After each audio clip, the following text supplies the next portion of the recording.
No, it's me that's talking about it. Brilliant.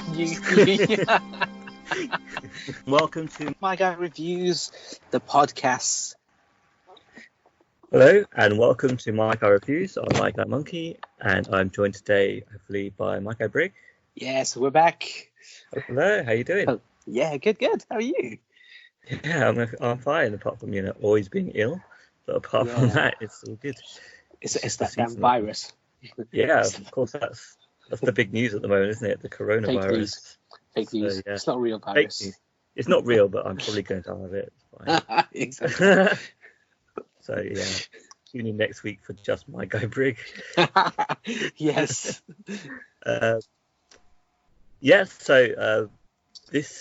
We're recording today on Valentine's Day, and it's a very special day. For me, I have a date tonight. Nice. With someone at the cinema. Oh, brilliant.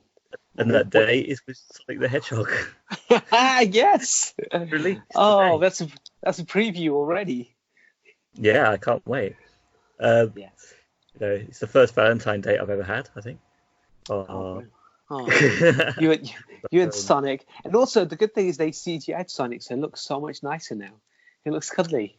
We're discussing that already. We jumped ahead. He likes cuddly, yeah. But I like the original trailer one. I don't know. His teeth weren't that nice. It's really terrible looking, but I loved it. I think he looks a bit better now, but he still looks a little bit silly, which is good. So I am looking forward to it. Yeah, reminds me of Detective Pikachu and Dora the Explorer. So it should just be a bit of fun. So I'm looking forward to that. Oh, nice. Are you going to see that? No. No. No, I might do. I have never. I never had a Sega.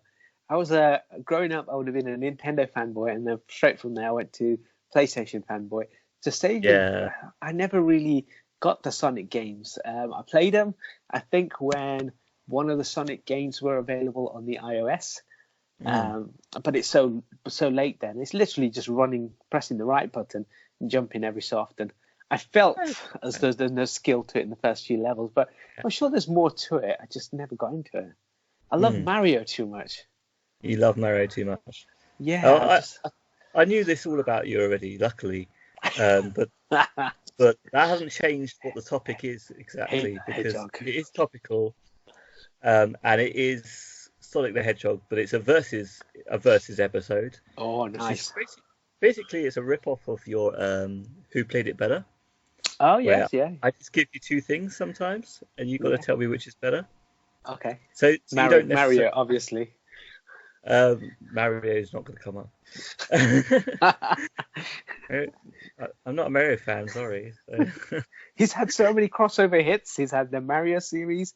He's had car games. He's had at the Olympics. He's got Super Mario. Yeah, Mario transcends gender, genre. Yeah. Transgender, yes. Yeah. Something like that. Gender, yes. He's That's the not best. an offensive thing to say, just saying. Okay, so I thought we'd go through just how many games there are, a little bit of the history of Sonic the Hedgehog. Yeah. And ask you to give me definitive answers and explanations on your decisions. Okay. Okay, so 1991, Sonic the Hedgehog. Before my time. I mean, tell me who Sonic the Hedgehog is, first of all. You must know that much. He's a blue hedgehog. Okay. I don't know. Is he mutated? Because why is he so quick and other hedgehogs not? They're the things I don't know. So to be honest, he? I think he's just from a different planet, because he's got a lot of different friends that have all these different abilities. I don't think it has anything to do with mutations. So is he the quickest one? So I know Tails used to spin, but is Tails a hedgehog? Already, Tails comes up in Sonic 2, so jumping ahead. But he's a fox with two tails for some reason. Not a hedgehog. Okay, not a hedgehog. Okay. And obviously Sonic's supposed to be fast, but then in Sonic 2, Tails is just as fast because he keeps up with him, doesn't he? He needs to be able to keep up, exactly. But I guess maybe he uses his tails to keep up. But that's already mixed things up already. I know Robotnik is the main evil scientist who steals. Yeah. I guess he's trying to steal the animals in wherever Sonic lives, whatever that world is. Is that Okay. his thing? And then Sonic, I guess, needs rings. I don't understand the rings. Is that is that his life force? Because Well, without again, rings, he's okay, going to so die. there's not a Or lot of explanation for this either. is he just a thief? He likes to Is he steal just a rings. Yeah, exactly. So again, okay, so this is a lot of learning for you. Uh, um, He's no Robotnik Mario. is out to steal the Chaos Emeralds, which have harness powers for him, Oh, okay, and so not the animals. and he uses the animals. He comes down and he uses robots, and he Yeah. turns all of the animals on the planet into robots. Ah, okay, yes, that But makes the sense animals now. are still alive, so it's all fine. They're all cutesy little animals, but Oh, good. they're stuck inside robot traps, acting as little mean robots. Oh, And so Sonic doesn't actually kill anyone. He just sort of pops open these little machines, and the animals jump out. oh, good. He saves them all. Not that you know the difference when you're just running around just killing everything. They've tried to make it child friendly. And yeah, you're always out, it seems, to defeat Dr. Robotnik, or as he's known in Japan and I think America as well, maybe. Yeah. Other territories, he's known as Dr. Eggman. Eggman, okay. Dr. Eggman is a bit of a Latin name. It's Jim Carrey. Yeah, I much prefer Robotnik. Yeah, because he's got robotic kind of army, doesn't he? And he's obviously he comes in a robotic weapon as well of some sort. So yeah, Robotnik does sound better. Yeah, I think so. And you asked about the rings as well. I mean, for a super sort of hero, Sonic the Hedgehog, he dies in one hit. Yes. So that like this quite quickly. I suppose he gets extra lives, but the rings basically all you do is you collect the rings, and then it acts as he picks them up, and then for some reason, if he gets hit, he just drops all the rings rather than dying. And if you can grab some of those rings again, but there's no way to catch all of them, is there? So if you had 100, you got hit, they'll only show like 5 or 6 on screen, won't they? Yeah, that's true. Like 10 or depending on what game it is, and you've got a chance to just grab them before you. Did you do any research into this to find out, are they fans of Lord of the Rings, the makers of this? Is there a one ring that rules all the rings? It seems to be all about the Chaos Emeralds, but they do have a Master Emerald later on in the series, so clearly they've been inspired. One emerald to rule them all. Yes. Clearly a rip-off of Lord of the Rings. So yeah, we'll have to figure out who the characters relate to then. Which one's Legolas? Which one's Bilbo? Well, I guess Legolas is like elf, so he could be Tails. Mm. Anyone who's slow could be any of the hobbits. Sonic's friends. Yeah. I don't know the characters that were. Who dies early on? Because that'd be Boromir. Boromir. I don't think any of them properly die. Sonic could be Aragorn. Because he's the king. Yeah, I suppose so. I don't know how far we're going to take this because I don't know many of the characters. I'm just making them up. As I mean, it starts off with anyway. The first game. Yeah, let's go back to the first game. On Sega. Just has Sonic in it and Robotnik. What console? On the Mega Drive. Sega Mega Drive. Yeah, but they also released one for the Master System and Game Gear. So there's which are completely different games. They're not like rehashes. They're just like new levels and new stuff. Yeah, new games. And the Master System games are actually quite good, and the Game Gear games are quite good. Funny thing with the Mega Drive game is it's basically exactly the same version as like the other international versions, but our region slows games down slightly. But they didn't. So the very first Mega Drive Sonic is playing at like about 75% speed, 80% speed or something. So it's not really as fast as he's supposed to be. Like, oh wow! So in other countries, they're actually playing him quicker. Yeah, Sonic was actually faster when he debuted in other countries than Europe and UK.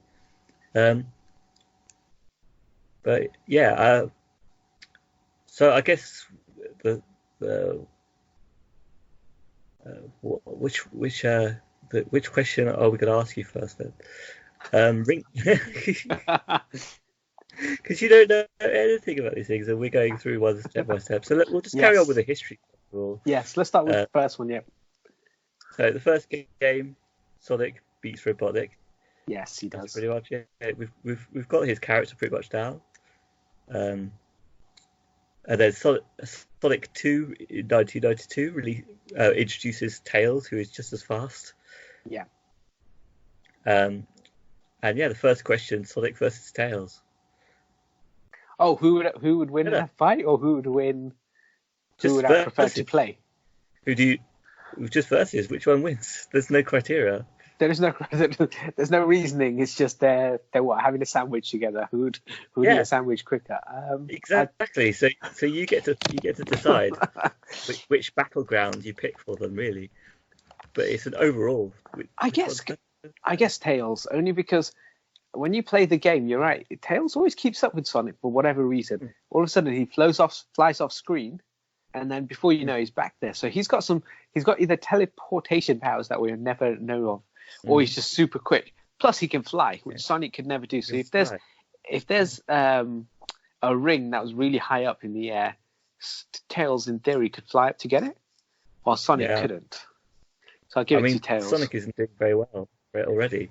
And yeah, later on in the series, Tails actually has some flying he can do as well as a playable character. So yeah, he's pretty much got the edge. But you've got to remember that Sonic is actually supposed to be fast. So I think they just sort of balanced them out so that they could play together properly in Sonic 2. So Sonic is faster. No. No, I'm not going to give him that. No. If the character can keep up with the other character, then he's not. Tails is just as quick. There's got to be something going on with Tails that makes him so quick. And there's a secret that we're totally unaware of that we'll never find out. Yeah, developers. Exactly. Plus, the flying option is not just running on the floor. He almost glides and he floats a little bit. So yeah, I'll give it to Tails. Okay, good. I'll go straight on to the next major installment on the Mega Drive then, Sonic 3, which introduces Knuckles the Echidna. So there's another character for you to learn already. Okay. And this is a red guy who looks like just a red hedgehog, but he's an echidna, which is apparently different. Their spikes go in a different direction, I think. Is he quick? What is Knuckles' deal? What can Knuckles do? Okay, so Sonic 3, he's the antagonist. He's the bad guy. Okay. So no Robotnik after 2? But Robotnik is pulling the strings behind the scene. Oh, I'm with you. Okay. So he's got Knuckles to do his dirty work for him. Yeah. And that's why you then have a game called Sonic and Knuckles, which comes out after that, which is a directly part of the same story, where Knuckles finds out that he's been tricked and he joins the good guys team. So you do find out that, yes, all three of the characters are still just as fast. Except that Knuckles can punch. Punch, okay. Punch, yep. And he's got a strong punch, and he can glide like Tails can, except he can't fly. Also, he can now cling to walls, which is quite useful. Hold on. Yeah. But can he climb up or just cling? Yeah, he can climb up the walls. Oh, brilliant! That's so much easier. Yeah. He's got so many more options. In Sonic 3, was he a playable character, or was he just a villain? Okay, so this is a bit. Maybe you don't know about this section. So Sonic 3 and Sonic and Knuckles were developed together. 1994, both released for the Mega Drive. They were basically one game, and then they were split in half to make more money. Yes, that makes sense. Or something like that. They wanted to release one sooner than before they'd finished the other half, or something like There's various reasons. Money. But the game, the second game, which had a special feature that people that had it will remember. It was the lock-on feature of the cartridge. So you could put Sonic and Knuckles into the console, and it had a cartridge slot on the top, and you could plug Sonic 3 onto it, and it would become Sonic 3 and Knuckles. Oh, so you could play as Knuckles as a playable character. Yeah, you could play as Knuckles in Sonic 3 now as one entire long story. How cool is that? There don't be people that do games like that, do they? That's such a cool idea. Yeah. Yeah. And also, if you locked Sonic 2 into the top instead of Sonic 3, you could play Sonic 2 as normal, but you could play as Knuckles. Oh, nice. Grab onto things. That is such a cool thing to do. That's See, right. developers back then. Drive. No, you missed out. That's incredible because nowadays you just you buy a disc and you're kind of left on your own. You play online or whatever, but you never have this mode where you can do backward compatibility in that manner. That is such a good idea. Even with Borderlands, where you've got the new characters in Borderlands 2, they're not playable characters, so you can't take what's in Borderlands 2 and play Borderlands 1 with. That's an awesome idea. That's such a good idea. Shame they don't do it more. Yeah, you know what? I'm almost warming towards a Sonic game. Maybe one day. Yeah, you're getting there. I mean, I've heard Americans mostly call this the best Sonic game. Number 3. Yeah. Because, mostly, I think because of the story. So, in the other two games, you just sort of you just land in the level and you understand the story from what's going on. But in Sonic 3 and Sonic 3 and Knuckles, you had in between levels sort of cutscenes. Okay. They're all silent, so there wasn't any dialogue, but there were visual storytelling. So you could see what was happening and Knuckles having the emeralds and Sonic and Tails arriving and stuff like that. So I suppose for story wise, it's pretty impressive. For me, I got stuck in it, and I didn't have it at first, so I'm more of a Sonic 2 fan. I think that's the best one. There we go. Where would you stand? I kind of like versus round again. I think it's a cool idea. I mean, versus 1, 2, or 3. I've never played any of these games, but if I could put Knuckles into a game, I like the idea of him going back one game. So obviously he became available, like you said, in 3, but to play him as 2. So if you've completed 2, and now you can play as Knuckles and you can walk up walls and you open up a different element to the game that wasn't there before. I think that's a cool. Yeah, I'll give it to number 2, but only if you could play as Knuckles, the new character that was introduced in 3.5. 2 and 3. Okay. I like the merger. I like the merger of games. I think that's such a good idea. Excellent. Okay, so we'll go through the history a bit more. The thing is, those are the main games that I've actually played. Okay. So generally, I mean, the Master System had a Sonic 2 as well. Yeah.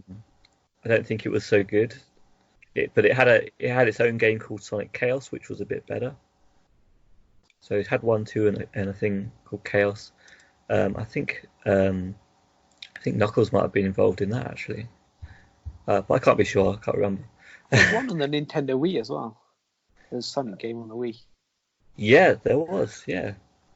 So they did. Obviously, the story of Sega is that after the Mega Drive, they kind of messed up their branding, and they had a whole load of consoles, and eventually closed down as a console maker.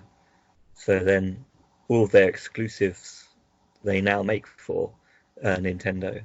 Yeah. But yeah, they had a whole load of other games in between there, and they had a game for the Sega CD called Sonic CD, which involved some time travel, which was quite a good one as well.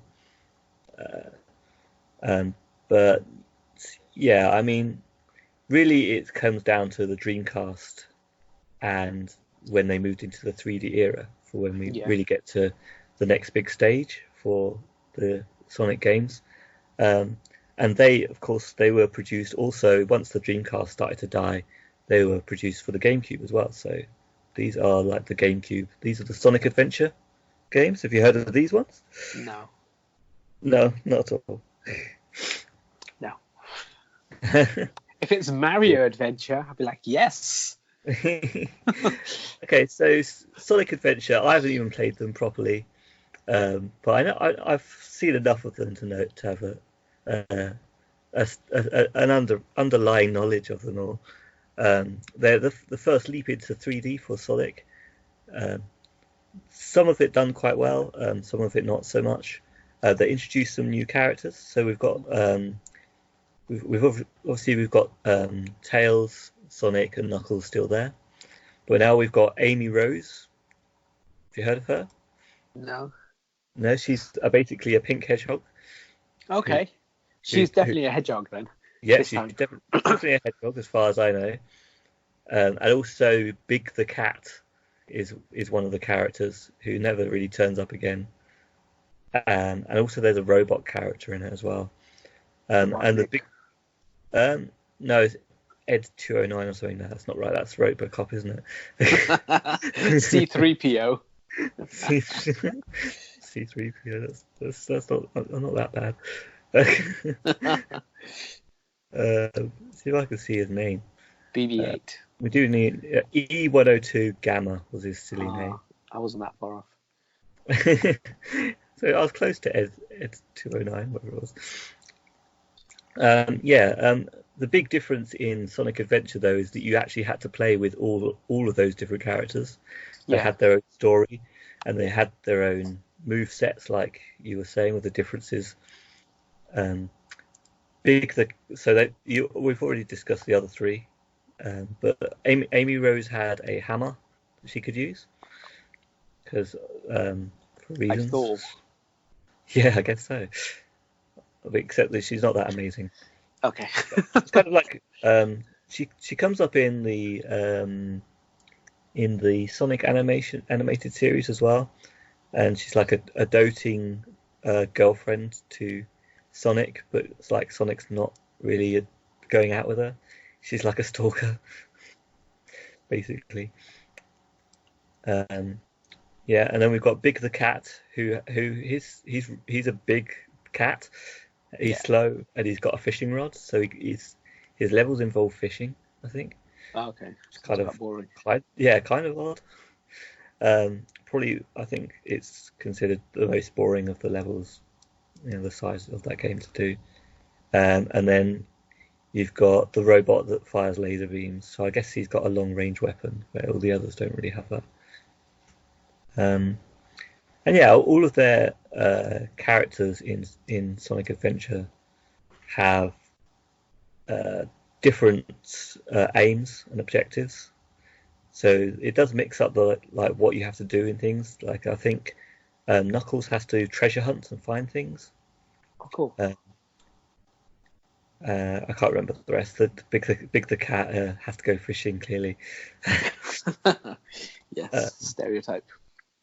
And Sonic the Hedgehog has to go fast and defeat bosses. And I think Tails has to basically defeat the bosses as well, because it's sort of their adventure to take on Robotnik again. I won't ask you the story because you won't know at all. No. But this time it involves an entity called Chaos, who was created to defend the Chow, which are these annoying little creatures. And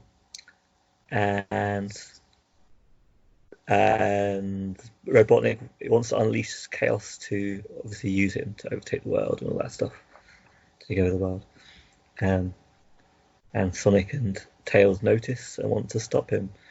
And I don't know if you've ever even seen this level, but I think the best thing about this game is the first level for Sonic, which is set in San Francisco. Have you not seen this at all?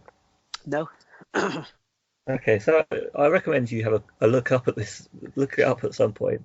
But it's basically the very first level is a speed run 3D like third person of Sonic the Hedgehog just goes speeding downhill through San Francisco city, with like trams and all sorts of traffic and stuff going on.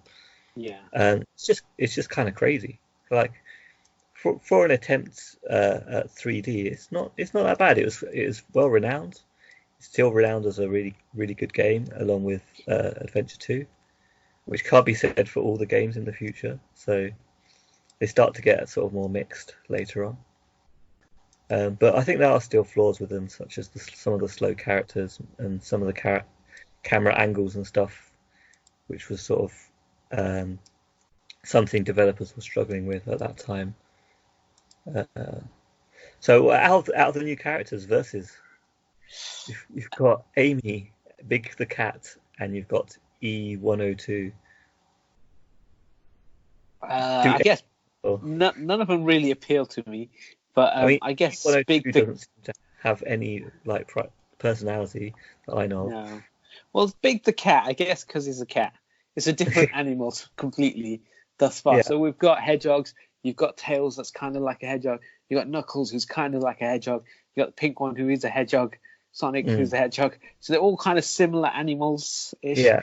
So I like the idea that they went for broke and they went for a cat. Crazy, right? So yeah, I say the cat. You say go, but what about Amy Rose, the first female protagonist? Nah. Is it Tails female? Tails is male. Oh, I always thought Tails was female. His full name is Miles Tails Prowler. So Miles, I think, is a. I thought it was Michelle Tails. No, it's Miles, like in Miles Frasier. Teller. Niles. Like yeah. No, okay. No. Yeah, I'm sticking with the cat. Sticking with the cat. Okay. Yeah. You're sticking with the slowest, most irritating level character. Yes. The one that you just don't want to play. Yeah, I mean, sometimes you got to swing for the. Yeah, you got to take a big swing. Sometimes you swing and you miss. Sometimes you swing and you hit. But you got to go different. And I think the cat was that idea. Yeah, they swung and they missed to the point where they had to close down their consoles as well because they're so bad. But yeah, no, I think you got to go different, don't you? Because you can get kind of it can become quite mundane and it can be the same thing, same characters or similar characters. So sometimes going completely different, and I know the power set may not be that interesting in the character itself, but it's like the Jar Jar Binks, right? You got to try something. Yeah, I mean, I think fishing is an interesting idea. I mean, it did pave the way maybe for Sega Big Bass fishing later on. Oh yeah, their fishing games. I don't know. I don't really like fishing in games. I don't know about you. I don't really like fishing in reality either. So. Yeah, I think fishing is different. In reality, the whole point of kind of you go out fishing is you spend the day out. You go early morning. You catch the early fish. You're there. You have a few drinks and stuff, and it's more the social element of it all. Sitting at home in front of your games console and pretending you're fishing. Yeah, it doesn't do it for me. It worked for me in Red Dead Redemption 2. But that's a one-off. How many hours did you? How many hours did you swim though? Just the one? Fish, sorry. Fish, 1 hour, 2 hours. Swimming, you just die. So fishing, not long, not that long. Maybe half an hour. Maybe half an hour, really trying to catch something and failing and just pissed off. But I couldn't catch a single thing. There are other games I've fished in as well. Terraria I've fished in, Stardew Valley I've fished in, but again I was really aiming to catch some things, and then eventually didn't and gave up. Exactly, so, just like real fishing, I guess. But why would you want to turn that into a game? Just trying to fish and fail. Surely we want an endorphin rush of actually succeeding when we play video games. I bet people find fishing quite easy. It's just you. Maybe, probably. Anyway, so that was Sonic Adventure, released in 1999, and then 2003 for the GameCube, and Sonic Adventure 2 released in 2001 for both Dreamcast and GameCube. So that was when they're moving solidly towards, right, we're releasing games off of a Nintendo now. So 2001. Start doing other consoles, yeah. Yeah, they start releasing their games to other consoles, which is my suspicion why they started to suck a bit as well. Like they wanted people to enjoy their games and be like, they wanted people to buy their games because it's Sonic and it's their icon. Yeah. But they didn't want them to be too good because they're on these other people's consoles, even though they're not releasing their own consoles anymore. So maybe that's just silly thinking. But I guess they still had a Dreamcast at that point. I think sometimes sometimes you want people to realize that the game that you're making is only good if it's on your console. Yeah. Well, if you put it on something else, then you can say, oh yeah, our game was so much better, but nobody was buying it, and then therefore you see these subpar versions of our games on other consoles. Yeah. When it could have been so good if you just stuck to our console. Yeah, it's been done before, definitely. So I wouldn't put it past them. But also, I think they started to lose the plot with Sonic as time went on. But yeah. Sonic Adventure 2, it was still another good game. Apparently, people still liked it. And in this one, the plot is I don't know, a secret weapon of some sort, and they're going after Robotnik again, or Robotnik's grandkid or something like that. It gets confusing for me now at this stage. Just stick to the basic plot, you know. He's going for the Chaos Emeralds. That makes sense. You don't need more deep plots. But I think this one started to introduce more deeper plots with Robotnik's kids and grandkids and things like that. But this did make a notable difference in that you could finally play as Eggman in this game. Dr. Robotnik, Eggman. Oh, wicked, yeah. Yeah, so you could play as 3 of the protagonists, and you could play as 3 of the antagonists. So you had Sonic and Shadow. Shadow, have you heard of Shadow? No, just Gladiator Shadow. Okay, he is Shadow the Hedgehog, so another hedgehog. Oh no, yeah, thought so. This is a problem. Dare I ask? Too many hedgehogs. Yeah. Too many hedgehogs. He's a black hedgehog, basically. Of course he is, because he's Shadow. Yes. You had Tails and Eggman, Robotnik, who had similar moves as well. And then you had Knuckles or Rouge the Bat. So at least you got another different creature there. Rouge the Bat was a female bat, slightly alluring looking bat, but basically a humanoid bat that could do the same things as Knuckles: punch, climb, glide, that sort of thing. So each of the pairings sort of had similar movesets, so they could do the same things and equal things. And again, it was a 3D game, and they took it, a good attempt at sort of doing 3D games, really. It seems like that way, because consoles were changing back then, weren't they? So you're talking about much better kind of 3D rendering in these machines. So you have to shoot for something else. The platform, not saying platform games are dead, but they were slowly dying down, were they? Yeah, I mean, you can still play platform games now, and they can be great.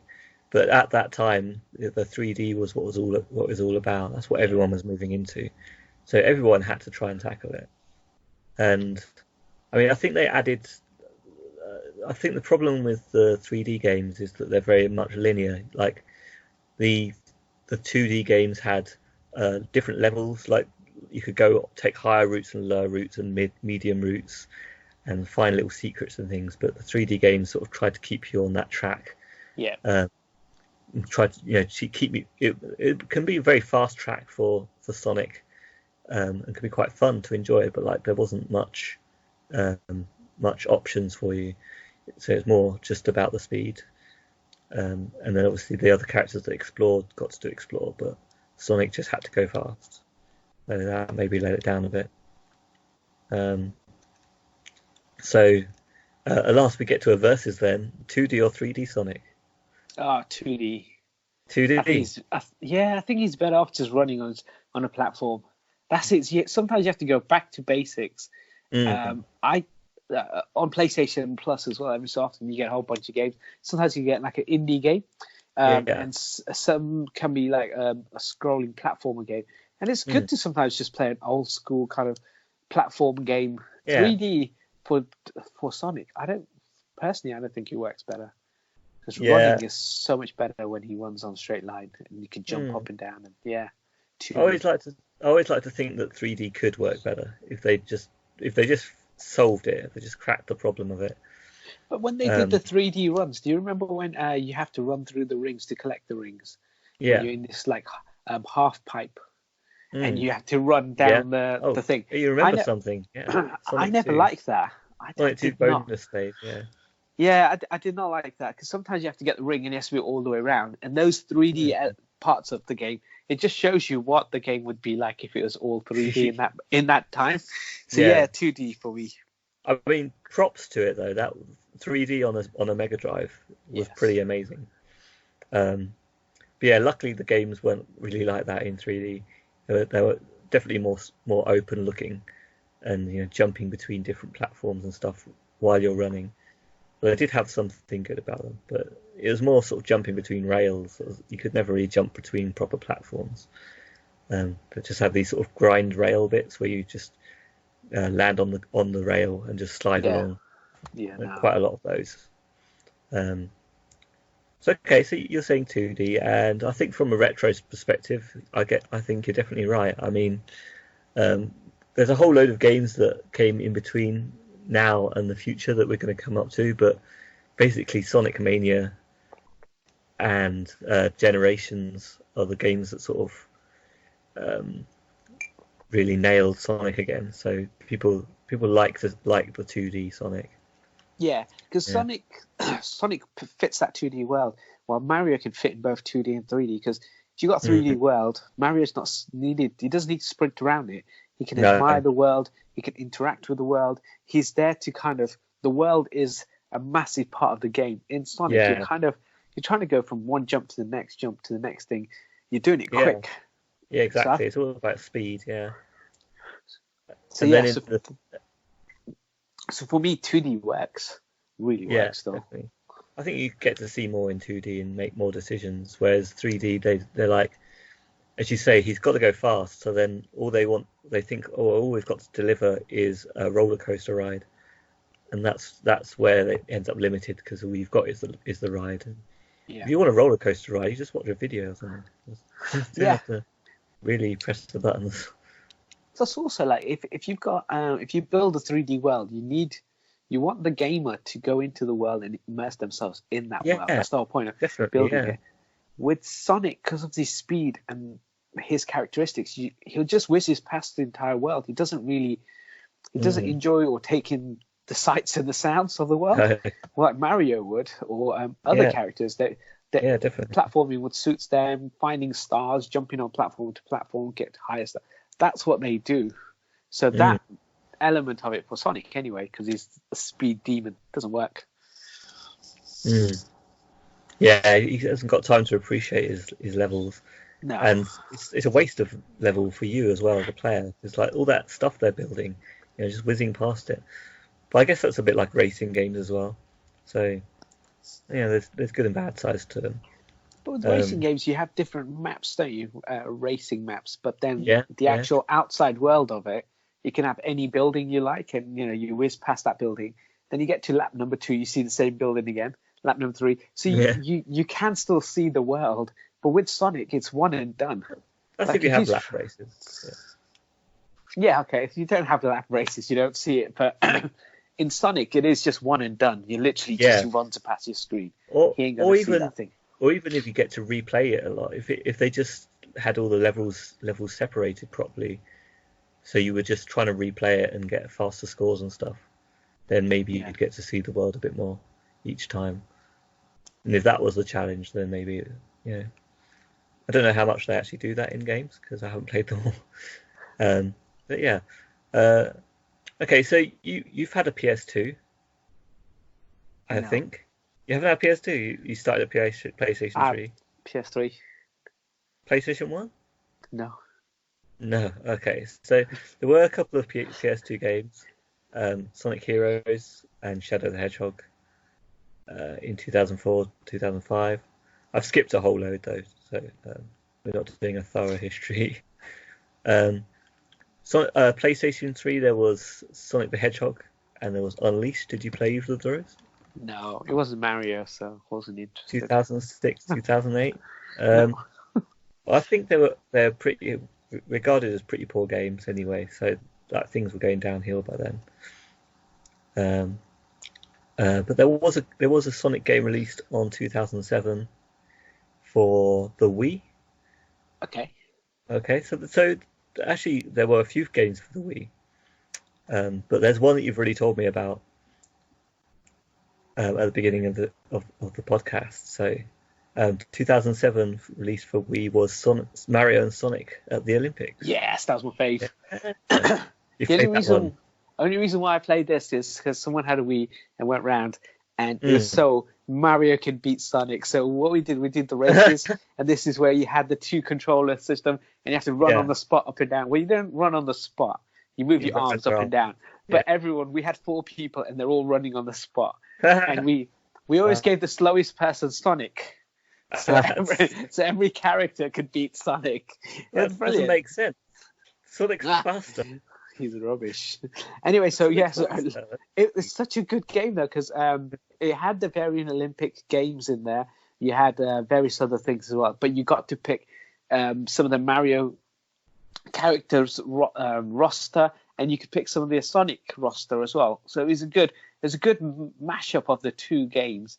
There was like I think it's 100-meter dash as they call it, and then maybe like a relay as well. So the running ones were the ones we played. It's wicked. It's one of the best ideas to get 2 of the most iconic characters coming to a day. But it was I don't know how often he would have played it afterwards, because we played it twice when I went over, but I don't know if it's something you sit on your own and play. It's one where you have the family and friends around and you can play. It's brilliant that way. That's the thing with the Olympic games, they kind of go out of date or get boring after a while. There's only so much Olympics gaming that you want. But yeah, Mario and Sonic is a great pairing, definitely. Like, they're iconic rivals. Nintendo versus Sega.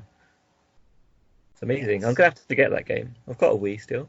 Yeah, there's really no contest. I mean, Nintendo wins hands down. The Sega. Yeah, I mean, I was gonna ask you eventually, even though I said I wasn't. Sonic or Mario. Mario. But clearly Mario has already won in your games. He's won. It wasn't rigged. Why?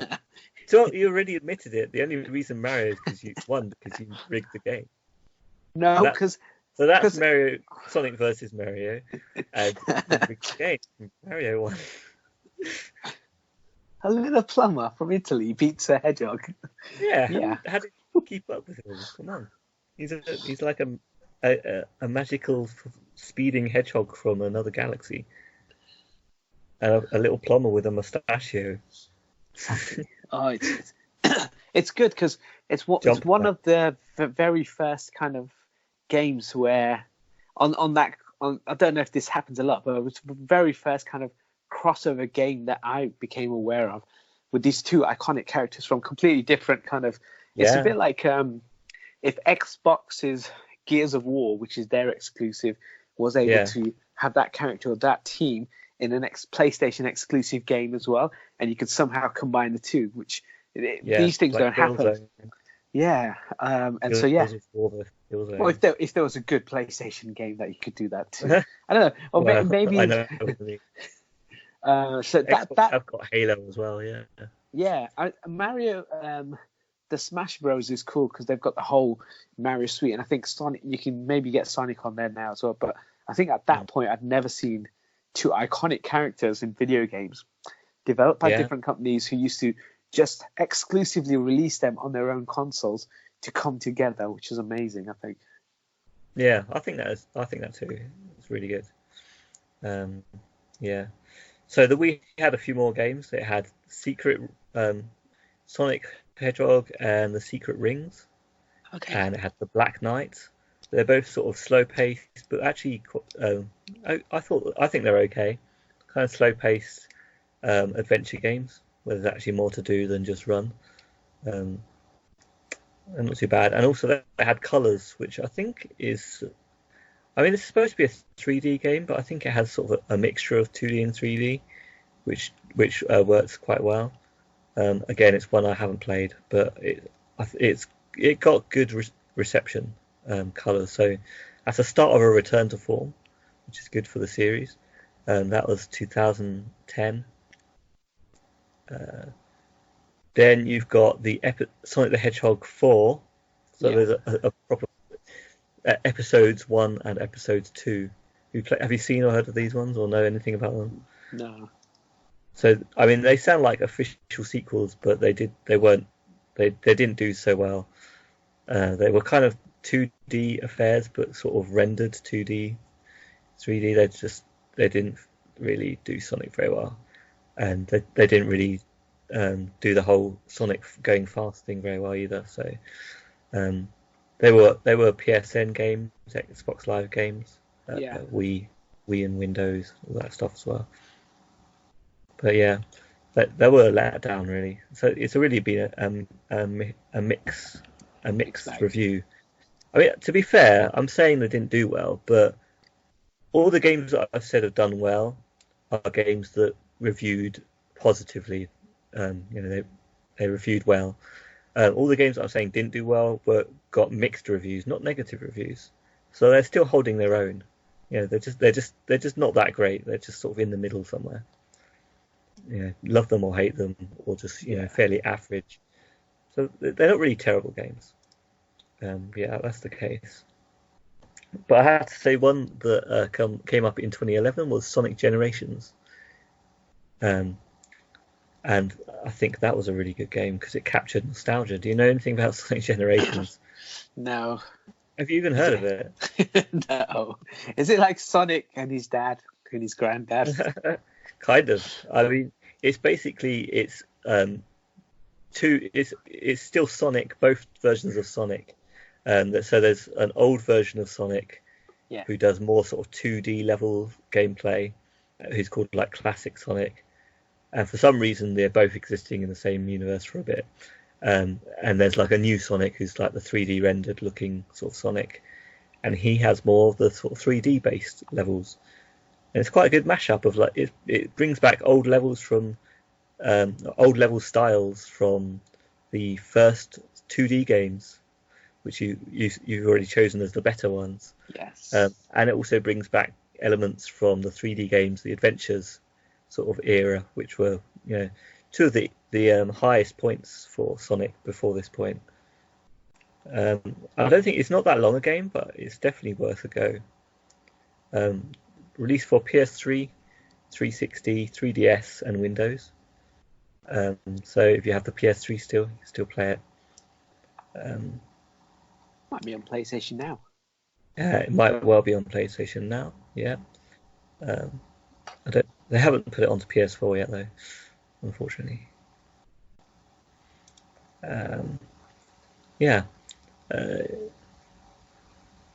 Would you give that game a go? No. If you could play it? No. No. Not Mario. He's got a Mario in there. There's Mario. If there's a way you could have, like Tails used to tag along with Sonic on an adventure. If you could have Mario and Sonic somehow teamed together, that'd be good. Yeah. Then I'd be down for that. Someone should do a mod of that at least for all the games. Then you'd be playing them all. Just where basically you can play as Sonic, but Mario follows you along. And he's got that raccoon power up, so he can fly. Like Tails. He can fly exactly. Do exactly the same thing as Tails. Exactly the same. It'd be brilliant. I'd love it. I would play that. If someone could put Mario in an old level of Sonic, in a way, obviously he could still run around. Then I might play. And the Sonic one could also be Mario, but with a speed power up. Is there a speed power up in Mario? I don't think there is. There's a flower one, but that only gives you firepower. Isn't there the star? Isn't that faster? I don't know if that's faster. In the car, in the game, in the racing game, it does, but not in the rest of it. Star kind of gives you invincibility. I know it gives you invincibility, but I thought it gave you a little speed boost as well. Maybe only a small one. Maybe a small one, but it won't be Sonic level. Well, we can pretend it is. If we can pretend Tails is as fast as Sonic, we're not pretending. The game. We can pretend it's power up. The game developers pretended, that is. Okay, I think if you go to the animated series, you definitely see that Tails is slower. I mean, there's been a few different animated series. There's been Sonic the Hedgehog, there's been Underground, there's been Sonic X, and there's been Sonic Boom most recently. Any of them worth watching? If you could recommend one of those cartoon series that I should watch. I think Sonic X was quite good. Or was it Underground? I can't remember. It's been a long time. I've got Sonic the Hedgehog collection on DVD, the first one. But I have to say they're not that good. I mean, I loved them at the time because they had the characters and stuff, but they're just kind of really bad comedy, like really not funny most of the time. Yeah, they're proper like the very first ones anyway were proper like proper bad, straight on, a rushed version just to get that sort of character out there, make some money out of it. I don't know, it's being made for kids, so don't put too much effort into making it actually good. That sort of feeling. Oh yeah, I know what you mean, because they did that with. If you watch I think you watched one episode, the Toys That Made Us. They used to give the toy manufacturers used to give the company a couple of the characters, and then they would say, "Look, we're going to bring out this toy line. Go make a cartoon of it." And then this animation studio would go away and make a cheap, so many episodes cartoons, because then that cartoon's going to generate sales for the product line. And I think that's what you're talking about there. It's just the case of let's get it out there as soon as possible, regardless of quality. Yeah. When Sonic was around for ages, they could have just waited. They could have just done it properly, because Sonic would sell anyway. I think the problem with it, I mean, I do think some of them are good. I think maybe Underground or X are a bit better. But the problem is, like you say, if you've got a toy and you want to get sold, you just give them what the toys look like and the names, and they can make up a good story around those toys. But like with Sonic the Hedgehog, they've already got some story with the games. Yeah. So that means they're sort of bound by the story of the games a bit, but they can't go too far out of the bounds, or they're non-canon, out of canon. Oh yeah. They add too much, and which they invariably do. They go off in their own direction, so it doesn't really work very well. But to sort of keeping it in the same line as all the other things, because Sonic's just got so many games now as well. So they're not. I don't think any of them can be canon really anymore. So much goes on. Anyway, we had a couple more games after that. We had Lost World in 2013 for the 3DS. Yes, that's the one. Forces. Sonic and Dinosaurs. Sonic and Dinosaurs, exactly. The Lost World, yeah. That could be the plot. I don't know. I haven't played it. Yeah, these games didn't do very well again. But Sonic Mania, you must have heard of, because you've got a PS4, and that's a decent game-ish. No. You not heard of it? Come on, you got it free on PSN. Yeah. I played it. It felt like it was the old Sonic, the original Sega. Yeah, it's a 2D one. Yeah, I played that one. Yeah. You enjoy it then? Yeah, I like that. I like the 2D Sonic. That's I enjoyed old school Sonic. Yeah, but I could only play so many levels of it, because it whizzes by too quickly, and then you get stuck on a certain bit. And I keep, if you don't have enough rings, I can't proceed without collecting so many rings and having that extra level of jelly to protect me from being hit. Yeah, I had the same problem. It wasn't like when I was a kid where if I got stuck at a level, I'd just try. It was just like, I'm stuck on a boss. I can't be bothered. Like, if you're going to suddenly make a spike of difficulty, then I'm losing interest. Like, it needs to be a slope of difficulty. See, the problem is I give certain games a pass. Like I was playing, I think I've mentioned this before, Broforce, and it's one hit and you're dead kind of game. But you can collect another character, so you can have one life in that level. If you don't find a character, you get no lives in that level. So one hit and you're dead. If you find a character, you now got 2 lives, like that. So, but it is always one hit and you're dead.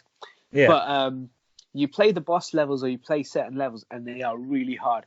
but I have spent ages trying to complete levels purely to get to the next stage. And I feel satisfied that I've done so. But with Sonic, I don't give him a pass. I don't know why. Yeah. I get stuck and I put him away. To be fair, I'm a Sonic Mario, fan, and I didn't give it a pass either. So I think because as a younger gamer, I think I did. As I've got to a certain age, I'm just like, I have the time because I played Bloodborne. Right? I completed that, right? So I do have the time and I do have the patience to sit with the game for long enough. But Sonic, I don't have the patience for Sonic. I mean, it's where you put your attention, isn't it? Like, if you're interested enough to play a game, then you'll play it. Yes, regardless. If you're not, you won't. And there's just so many games to play now. Like back in the day, I got my first Mega Drive, and it came with Sonic 2. That was the game I was playing. Like, I wasn't looking around at hundreds of games thinking, what should I play? I was looking at, I've got a 3 games cartridge, I think, with Golden Axe, Streets of Rage, and Revenge of Shinobi on. And then I've got Sonic 2. So those are the games I'm playing. Like, there's no question. And they were all at, like, the top of their technology at the time as well. So they're amazing to play. Like, that you want to play them just for the technology of it and see what comes next. But when you're going back, you're not going to be impressed with the technology, then you're not necessarily going to be impressed with what you're seeing and wanting to carry on, maybe as well. And we just got too much. It's also difficult to play certain games now because we've become so easy. Games are so much easier to play. The movement is so much better now. Because there's a game which we'll talk about a bit later, but I played Bioshock, the first one. And it does feel like an older game. Like when you got the shooting mechanics in that, it doesn't feel like a new game, even though it's been remastered and it's available on the PS4. It does feel a bit dated, but it's still a good game. But it's like, do you want to stick with that for a long time? And sometimes you don't, and then just like I'd give up. But with Bioshock, I've stuck with so far. Yeah, so I'm playing them 1, 2, 3. Like having lives again and having to start right from the beginning is hard as well. Yeah. And you go back and you've lost a life on a boss, and you're like, oh, I'm gonna have to try again. You can't just try again like you could on a modern game, because after about 3, 4, 5 goes, depending on how many lives you've saved up and continues, you're gonna have to start the game right from scratch again. You're like, do I really want to start the game from the beginning? Exactly. I think. And that's why you didn't like Bloodborne, because every time you die, you lose everything, and then you have to start all again from scratch. I didn't mind Bloodborne. It's just I just couldn't get past one of the bosses. Like, for some reason, I kept on ducking, diving. I know the thing I should have done, which I know there's access to, is you can get someone to come into your game and help you. Yes, I kept saying you should just rang the bell. I would have come and helped you. But I have too much pride. I couldn't do that. I just wanted to duck and dive and finish it, but I couldn't. And also, the boss you died against is, I feel like, one of the easier bosses. It is. But if you haven't got the right knack to diving, then he's just going to keep chasing you around and killing you. Such a shame as well. I always expected me to be more of a hardcore gamer than yourself, but then you played what was it called? The Bloodborne. Yeah, Bloodborne. And Dark Souls, and you're clearly the better gamer. Well, I stuck with, because I don't. When I bought Bloodborne, a lot of people, even the guy, I remember buying it from the shop. It's one of those things you do once in a while, go to a shop and buy it. And he also said, "Oh, this is a really tough game." But then he offered me the Game of the Year edition. And I looked at him and said, "No, I don't need the other DLC. I don't think I'll get through this." But then I went home, and it took me ages to get the hang of it all. But once I got to a certain point, I was like, "Oh, I should have bought Game of the Year edition now. Should have got the DLC." But I thought I'll fail early on and not play it anymore. But I stuck with. I feel like it's a great game. Yeah, because you stuck with it clearly as well. So you wanted to stick with it as well. Yes, I did. Yeah. What made you want to stick with it, do you think?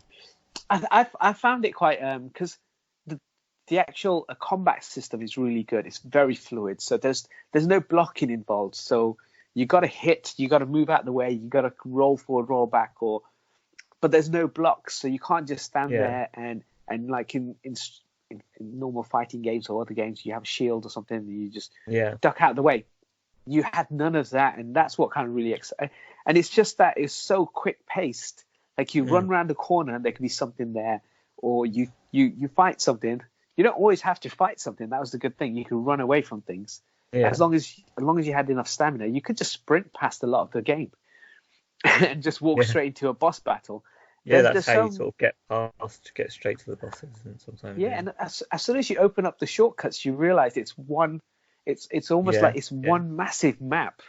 Because you can walk from one end to the other end, and I loved all of that. Yeah, and it looks beautiful on the PS4. It's a stunning game as well. Yeah, I mean, Sonic can't block. That's a good point. Yeah, nor can Mario. That's what. You've got to go back to Sonic now and think of it as a Dark Souls. No, I can't, because you collect rings. I guess they're like echoes, or they're Bloodborne. Okay. Yeah, one of the principles of the Sonic games, especially the 2D games, is that the higher routes that you take, the higher up you get, are the faster routes. Huh? And so if you miss the higher routes, or maybe you miss a jump, or you just don't even see them, you don't go that way, and you end up in the lower routes. Those are the ones that sort of slow you down. So that's something that's in the game's favour. Is that although you're not exploring the game looking for certain things, there's replay value in you're trying to better your speed, almost like a speed run game, by finding these different areas and different routes. Would exploring to find those different routes give you more interest in Sonic? No, I watched someone speedrun Bloodborne for about 30 minutes or 35 minutes. He completed the whole game. That does not. I mean, it's incredible. What he did was amazing, but I couldn't do that because I want to walk around the world. I want to enjoy. I want to take it in. I spent 40 £40 on this game. I don't want to speed run through it. So while it is incredible and it is impressive that he did it so quickly, he killed all the main bosses that you had to kill and avoided the optional ones, and he ran through areas like lightning speed, like I've never seen done before. But I couldn't do it. How about the cheats? Have you ever used any of the cheat codes on the Sonic games? No, because you've hardly played them anyway. But exactly, I haven't played them enough. No. Sonic the Hedgehog 2, you can complete the game in, I'd say, just over a minute if you use all the cheat codes. But what's the point? It's fun. It's funny. And great codes. And I still remember the cheat codes even now. Every single number of them. That ruins the game now. I'm not interested in that. It's brilliant, though. It's brilliant. No. So there's three main codes. Okay, there's I'll tell you the codes just because I memorised them. Okay, there's 19, 65, 09, 17, which you put into the sound. You put all these codes into the sound checker, sound test, and that gives you a level select, so you can go to any of the levels in Sonic 2 that you want to, including straight to the last level, which is just bosses, just two bosses, nothing else to do, just kill two bosses. The second one is 01, 09, 09, 02, 01, 01, 02, 04, which is like a debug mode. It lets you, if you press B, you turn into a ring, but it's like an object placer, and you can flick through every single object that come up in the game in that level, and you can place them anywhere you like. So you can then have a little playground. You can set up your own little level, although it'd only be like a couple of screens wide, and then it disappeared, like if you move too far away from it. That was quite fun. You could set up enemies and set up springs and loop the loops and things, or just place down a load of rings, so you've got loads of rings at your disposal. Oh, so so you can, doesn't matter where you run into, what you do, you always have if you place, also if you get hit by by a boss or something, you could just turn into a ring before you got hit, or turn into a ring, give yourself some more rings, and reappear again. We'd have to reappear to collect them anyway.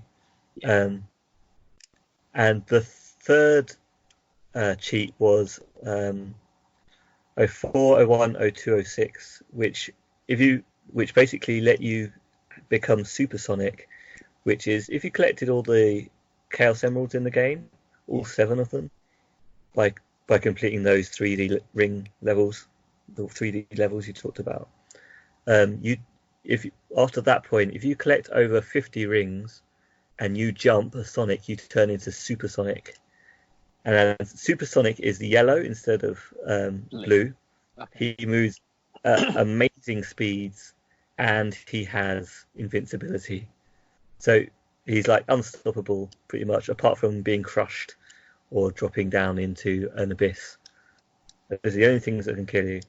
But you could work your way to get that one instead of cheating. Yes, you could. Yeah. Okay. See, but I don't mind you working your way through, but once you get invincibility, what's the point of the game? Because you don't have to work your way through, because you put the 3 cheats in, you can go straight to the last level, turn into a ring, give yourself 50 rings or so, come back as Sonic, jump in the air, turn into Supersonic, and you can kill the 2 bosses within a minute. Within a minute, yes. Just by standing next to them. Well, Metal Sonic, you have to just basically stand in front of him and it kills him. And then Robotnik, the final boss, in his big robot, you have to jump and kill him without getting crushed. But that's it. Sounds boring now. And you finished the whole game. It's brilliant. Yeah, but there's no satisfaction in finishing the game in that manner, is there? Obviously, you don't have to cheat, though, do you? You wouldn't cheat. You just said you wouldn't. Exactly. So satisfaction. I play a game to finish the game, or as far as I can go in the game. But I don't play the game because someone else has put some cheats in there, and I want to access those cheats. I already completed the game though, like the slow way. I've already finished it plenty of times, so I just wanted to go back and have fun sometimes. I remember borrowing a game genie. Did you have a game genie? No, or action replay cartridges was another thing. But you know what they are?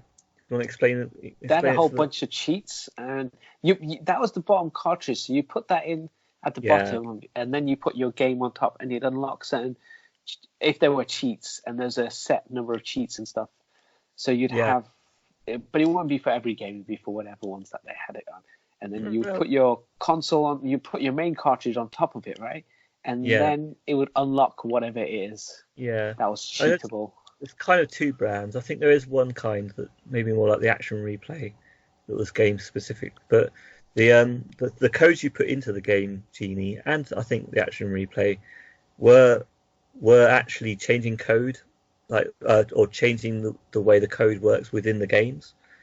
So basically, you had cheats for every game as long as you found out what they were. Okay. So they weren't like picked specifically and put onto the games. But they basically meant you could mess around with the code and sort of get to play some. So I remember using the Game Genie on Sonic 2. They had all sorts of things, but there's one where you could there was like a jump high cheat or code. Like it's basically like a hack. And you just jump so high you could do the whole level in 2 jumps. It was amazing. Oh, I see what you mean. Yeah. You jumped so high that you just went off the top of the screen, so you couldn't see yourself. You just see the level moving along because you know you're moving, and then you'd come down eventually. You'd just be jumping so high. That was amazing. But I didn't own it myself, so I didn't need to do it too much. But you have some fun with these games. If you think that's fun, sure. I mean, if you've completed it already. Oh yeah, if you've actually gone through the satisfaction of completing it, then yeah. Otherwise, it's kind of ruins the fun. Yeah, but then if a developer actually puts a backdoor in, then it's not your fault. Because then the developer opened it up to be cheated. Okay, what, like the official cheats? Yeah, exactly. So if a developer puts it in, then it's fine because then that's the developer doing it. But if you break it yourself, then no. One thing I loved about beating the game with Supersonic though, which I couldn't do without cheat, because I could never collect all the emeralds. So I admit that much. Not in Sonic 2 anyway. The thing I love about it is that Tails flies a plane. If you don't know that in the games as well. That's how he gets you up to the death egg and stuff like that. And at the end, when you finally blow up the death egg, Tails comes in his plane to catch you and take you off. But if you were Sonic 2, you obviously and then at the end, at the end the plane flies round and Sonic has a jump off at the screen, and that's the final shot. Yeah. Of him jumping at the screen. But if you had Sonic, if you were playing Super Sonic, he would fall down, but then rather than Tails catching him, he would just fly in front of the plane because he can fly, which was amazing. I don't know, he couldn't fly when you were playing him, but for some reason he can fly now. Anyway, chooses when you can, yeah. And yeah, that's amazing. And then when the flying around for the final screenshot, yeah, he obviously comes out and he's still flying. It just flies up at the screen for you. That was fun stuff. Yeah, I mean, if you say it. But I give you, Mario had more sort of puzzle elements when it comes to traversing the levels between the levels to actually find your way to the end. On that first game, Super Mario Bros., I mean, there are so many level skips that you really had to do to get to not have to do all the hard levels. Yeah, if you knew the right pipes, you could jump out, and also if you could get the right platform, you could skip levels. Did you ever complete the first game? No, I never did. There was a level where the screen would keep moving, and you have to do certain jumps in a certain way. I used to always get stuck on that one. Was that a skippable one though? Did you find out? I don't know. I gave up after. I think you could skip the one on the Game Boy was one of the first ones I ever completed, which is the one where you have to collect the 6 gold, big gold coins. That was a really good one on the Game Boy. That was my favorite. Because that also had the ability where you can save your progress as well. So once the console closed, for some reason there was ability in that game somewhere that it'd save your progress. It was wicked. Well, I completed Sonic 1 and 2, so it wins. Yes. But I can run faster than Sonic. You can run faster than Sonic? How? I beat him in the Olympics. Oh, you just got the slow guy. That wasn't Sonic, that's the slow guy. Who did you pick as the slow guy? Has he got a name? It's whoever. So you'd have the first run, and you'd see how quick people are, and then you could just judge by who's the slowest at kind of just moving the arms left and right, and not realizing that you don't have to run on the spot as much. You don't have to choke, And that's how you decide. That's how you decide who the slowest person is. It's really the worst gamer. That's what you're looking for. Cheats. Yeah. Okay. So you know a bit of what rings do now, and a little bit of what Chaos Emeralds do, kind of. Yeah. I guess. So rings or Chaos Emeralds versus. Oh, I think the emeralds, because then that gives you a bigger payoff at the end. Yeah, that's true. Yeah, but would you ever get to them if you had no rings? No. One hit kill, one hit dead every time. I would never get that far in the game. Yes, you get the shield. Yeah. Okay. There were power-ups in the games. Speed boots, shields, and invincibility. Do you know about these? No. Okay. Oh yeah, when you smash a TV. Yeah, that's it. Every time you smash a TV, sometimes something could come out, and it's quite randomized, wasn't it? It wasn't a set thing. Each time you hit that TV, you'd always get the same thing. It depends. I think in single player mode they were the right thing. They were correct. In multiplayer, it was randomized. Okay. So yeah. The question is speed boots versus invincibility. Well, invincibility was just very short-lived, though. But so was speed boots. But because I'm so bad at the game, I'd choose invincibility. Yeah. I mean, I would pick invincibility. Sonic is already about speed. You don't really need to go fast. No. And I think if you're going too fast, then you can run into an enemy and lose all your rings. But if you've got invincible, just run straight through. Run straight through. You're going to end up with more speed just by having invincibility. Loops versus corkscrews. Loops. Loops. Yeah, that's the traditional Sonic iconic kind of level creator thing that I always see. Do loops. Yeah, I suppose corkscrews turned up more in Sonic 2, and you just have to run through them. So yeah, I suppose loops would win. Yeah, I agree with that. Also, loops is good because if you don't have enough momentum, you fall down them, which is quite cool. So nice. So you had to run further back. So sometimes with corkscrew, I don't know if that was the same, but definitely for the loops, they definitely had that. Yeah, corkscrews was you had to be running at a certain speed to run through them. If you went too slow, you'd drop through them and end up at a lower level of the game. So they have a similar mechanic, yeah. Okay. But then you couldn't just start again unless you went all the way back round. So you'd just be going slower now. You've missed part of the higher ground. Yeah, I think I prefer the other ones. The loops. Okay, so we've gone through most of the main series. I've skipped a load because a lot of them were there were handheld games and some more Master System games. I think I went through all the Master System games really. But the one that I kept outside was racing. He did have some good racing games, I think, but some not so good ones as well, or some average ones. There was Sonic R on the Saturn was apparently a decent one. In 1997. Okay. Yeah. Nope. I've not played it, but I have played the other ones which were good, which have been Sonic and Sega All-Star Racing and Sonic and All-Star Racing Transformed. I played one on the iOS. Okay. So I think it's that one, the Sonic All-Star on the iOS. It's like Mario Kart but with Sonic characters, but not as good. It's basically a kart game. I mean, people have argued it actually being better in some ways. No, so. I don't remember that argument ever taking place. Everyone said it's like a cheap every time you have a kart game, people call it a rip-off of Mario Kart. Exactly. But the thing is, kart games existed before Mario Kart, so... I'm aware of none. It's Mario Kart was the pioneer of kart games, as far as I'm, and also the 2D platformer as well. So Mario did everything first. Mario did everything, really. Yeah. Everyone else. Yeah. Everyone else stole these ideas. Well, I thought they haven't really done Transformed, or have they done that now?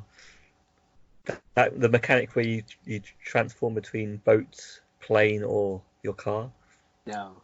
That was like a gimmick in the second one, which has disappeared now in Team Sonic Racing, which is a shame because Team Sonic Racing on PlayStation 4 was only released recently. It's pretty much the same sort of game, but it's getting average reviews compared to the other two. So maybe they should have kept the boats and the planes. Yeah, maybe. I think you've not played Transformed. I haven't played any of them except the one on the iOS. The thing with the Mario Karts, obviously you have the easy levels and then you have the more difficult. And then you have Rainbow, which people either know the sheep where you can jump off a certain part of the track, jump onto the other. But it's kart racing. I guess the idea of having boats and stuff it's something different. So I might play that if it had different things to drive. It is different. I mean. Basically, your boat's got a bit of lag, like the lag in turning. You've got slightly different controls, and the plane obviously has full vertical movement. It can be quite hard to orientate. Yeah, can be an extra challenge, and also the fact is it means that the actual rate because you're doing lap races, every time you're going around the lap, the actual layout of the course is changing slightly, so there could be bits of the road collapsing that you then have to sort of maneuver around, or there might be an entire bit knocked out, which is why now you end up transforming into a boat for that section and going around a different way.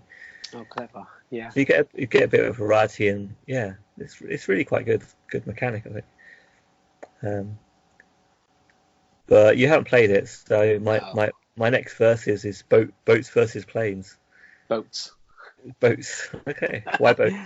Because whenever you do games where you got even GTA, when you do flight stuff the very first time, it's always difficult to maneuver the airplane the very first few times you try it. So if you're playing a racing game and you've got people around and you're all on the airplane, there's someone who flies airplanes on video games a lot. He or she's going to win, and you're all playing for second. At least on a boat, it feels like it's a level playing field. Yeah, I think that the planes in Sonic Racing Transformed are quite simple to use, so they're not too hard. But at the same time, even I then find them tricky, even though I'm a seasoned flyer in like GTA games and other games. So like, it can still be a bit tricky. So yeah, I can see your point there. Boating's a bit easier. Exactly, and then you can do fishing off the boat as well, which we know you love. The cat. Yes, they missed out on an opportunity there. And the great thing about the Sega All-Star Racing and All-Star Racing Transformed games are that they're Sega icons as well in there. So they've got Alex Kidd, who else? Jet Set Radio, all these other racing icons in there. They've got a whole ton of games. And Golden Axe, you love Golden Axe. Yes. I mean, was there a Golden Axe level in the game you played? No. Wow, there you go. There's a Golden Axe themed level in Racing Transformed as well. I mean, it's got the music basically, and it's kind of like it's got a lava sort of theme and some dragony sort of theme, but I really enjoy it. I think you'll enjoy it too if you love Golden Axe. I love Golden Axe, yeah. Yeah, and I think you can play one version of it in the demo still on the PS3 if you still had your PS3. It's collecting dust somewhere in the house. I never took it out. I've got a really old TV which has 2 HDMI cables. Yeah. So I've got PS4 plugged into it and the Sky. A shout out to Sky, by the way, for giving me broadband. You can unplug those HDMI slots. Nope. No, you can't. Remove them. I'll tell you what my setup is. I've got one TV. I think it's got 3 HDMI sockets in the back or the sides, and I've got one socket plugged into it only, and I just swap it between the PS3 and PS4, and they're both sat in front of the TV, and it's that easy to swap over. You just plug it out the back and put it back in the back of the other. It's too much work. I can play PS3 anytime I want, and I do. It's that easy. It's not. And you know what? If your PS Plus ran out, you're like, I really want to play some online games, but my PS Plus has run out. You just swap it over to PS3. You can play for free. If that day happened that I had to play online gaming that badly, that I have to jump onto a PS3. Yeah, you'll be playing Dark Souls and you'll be like, I need help. I do, yeah. Get the help. That's true. No, that's the only reason why I need my online subscription. If I want to play Souls games. Yeah, see, the only reason you got through them is because you cheated. It's not cheating, because a lot of the time you can cheating? Because you can ring your bell and you can help other people at the same boss. So there's a couple of bosses that I was really good at killing. So what I'd do is I'd ring my bell at that area, and if somebody else needs help, they would obviously call for me. But one of the biggest things about it was you could put messages around, and if they're helpful messages, people would vote on them. Yeah. And so when you're fighting and you don't even realize this, if somebody votes up your message, your health bar goes all the way back up. Oh, wow. That's really good. So the community is interacting with everyone. So it's not just like I like that idea of that. It's not just interaction without interacting, like physically all the time. So that way you want to be helpful for people. You want to help people out. You want to help them in their levels, as well as sometimes calling help in your own level. There's nothing wrong in asking for help. This is a plea for you when you're playing your games by yourself. There's nothing wrong in asking for help. The thing is, I like co-op, so I should ask for help. But there you go. Exactly. We used to play Borderlands a lot together. Yeah, I'd still do that. I'm still waiting to get Borderlands 3 one day. Maybe do some co-op on that. Yes. So So yeah, that's pretty much all of the verses. I would like to do some more versus this boss versus that boss, but you don't know any of the bosses No. or the levels. No. Do you know any of the levels? Robotnik, you said. He's a The levels? boss. He's a boss, yeah. Okay, so there's the level in the first the final boss in the first game versus the final boss in the second game. Like, when I spoke about music, and Yeah. you were like, I don't know this, I don't know this. This is what this feels like. But at least I've at least played some Sonic. Yeah. But I've not. Plus, I explained it all to you, so you could do the verses. In terms of the bosses, yes, let's do it. So I know Robotnik. He's the main egg-shaped Jim Carrey lookalike.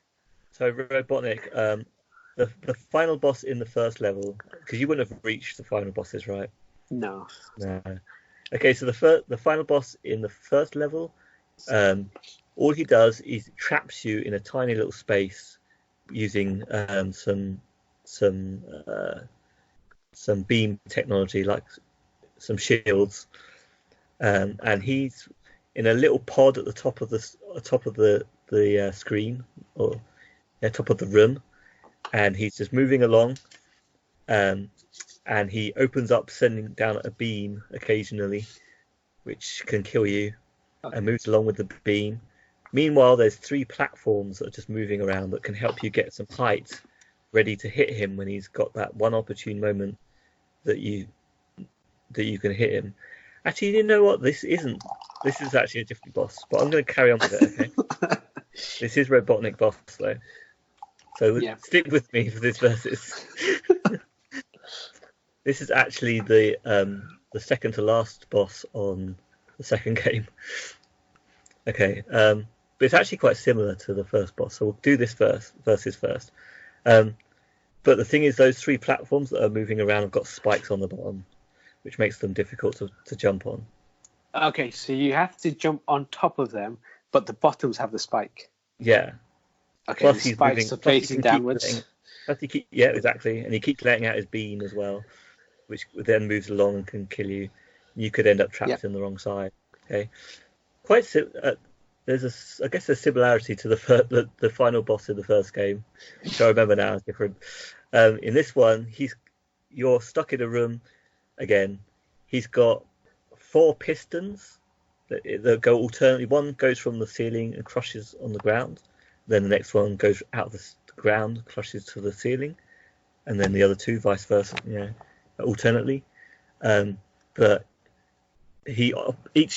after a little while he'll operate 2 of them at once, but he'll be inside one of them. So you have to jump out of the way of the 2 that you see moving, but you also have to try and be in a position to then attack him and kill him, or get a hit on him in the one that he's in, not knowing until he's coming out and seeing who it is. That boss versus that boss. Piston boss versus beam boss. Beam boss. Beam boss. Okay.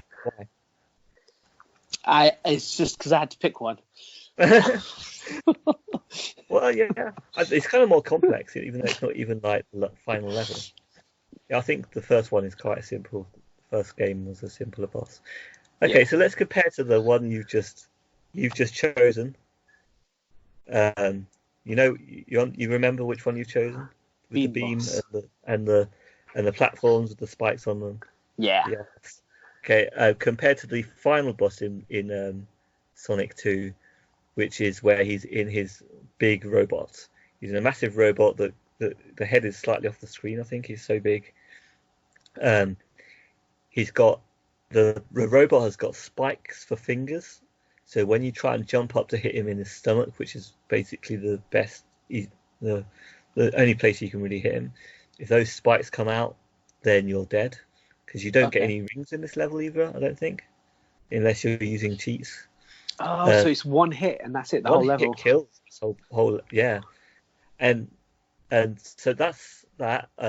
Plus he's walking along and you can get crushed under his feet, and he's stomping along. Then he will fly up into the air and use a homing signal to try and land on you and crush you, but you can outrun that one. You have to make sure to super spin out of that one, and then when he lands, he will throw his arms out temporarily. They'll come back to him to try and hit you. Plus, you have to fight Metal Sonic with no rings before that as well, who's a metal version of you, but he's got like a set routine. Okay. Which means he can spin and that'll kill you. He can fire off his spines, that can kill you. He can do a spin jump, that can kill you. Kill you, yeah. If he runs into you and you're not hittable, he'll kill you. Yeah. So which one wins? Which do you give it?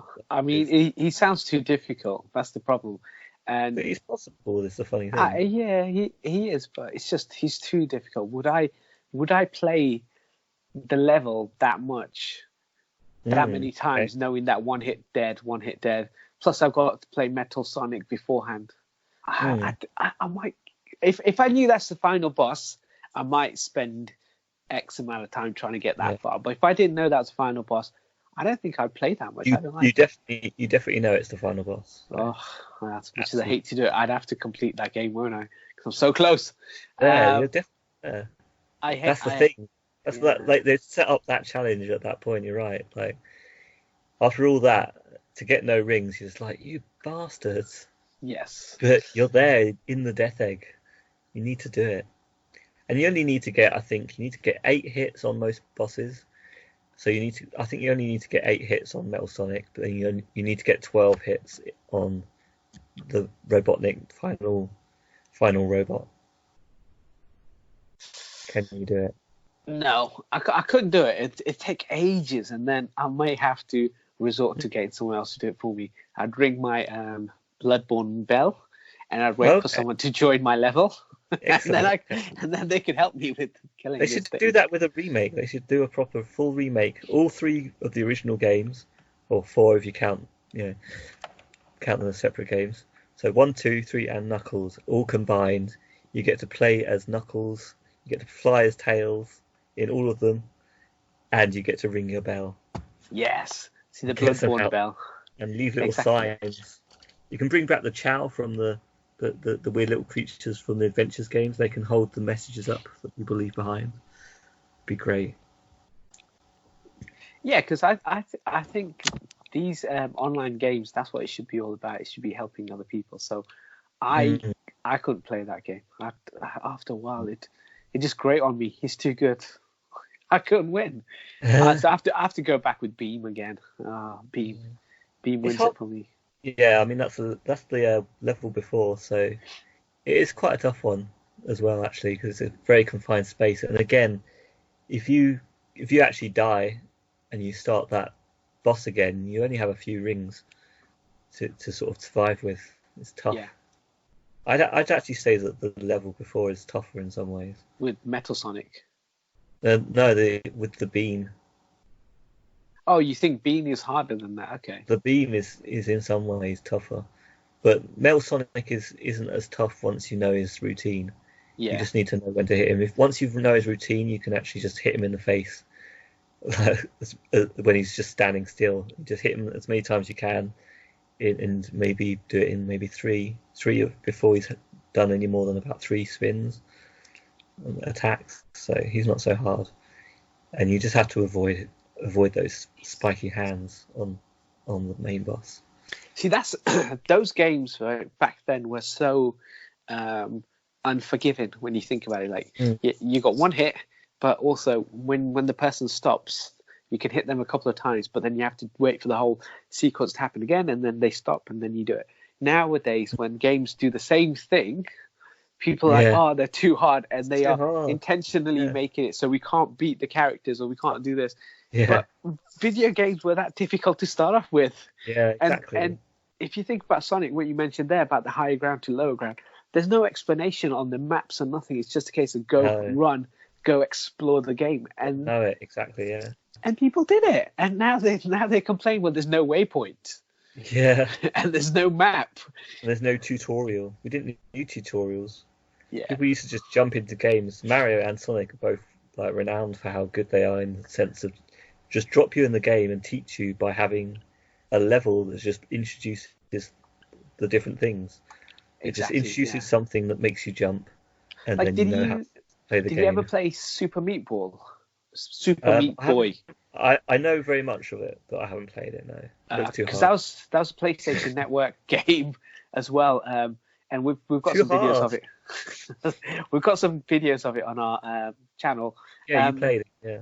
Yeah, and I did finally complete the very first boss battle, and it's literally the screen is evaporating around you, but before that they've taught you all the mechanics, like the double jumps, hanging onto the wall, and you need to use all of those things you've learnt in this final. Yeah, it is, but that's the way games were before. You know, we just become so soft. Like if you think back to think back to Sonic, what you're saying there, it's very similar, because that final boss is one hit dead.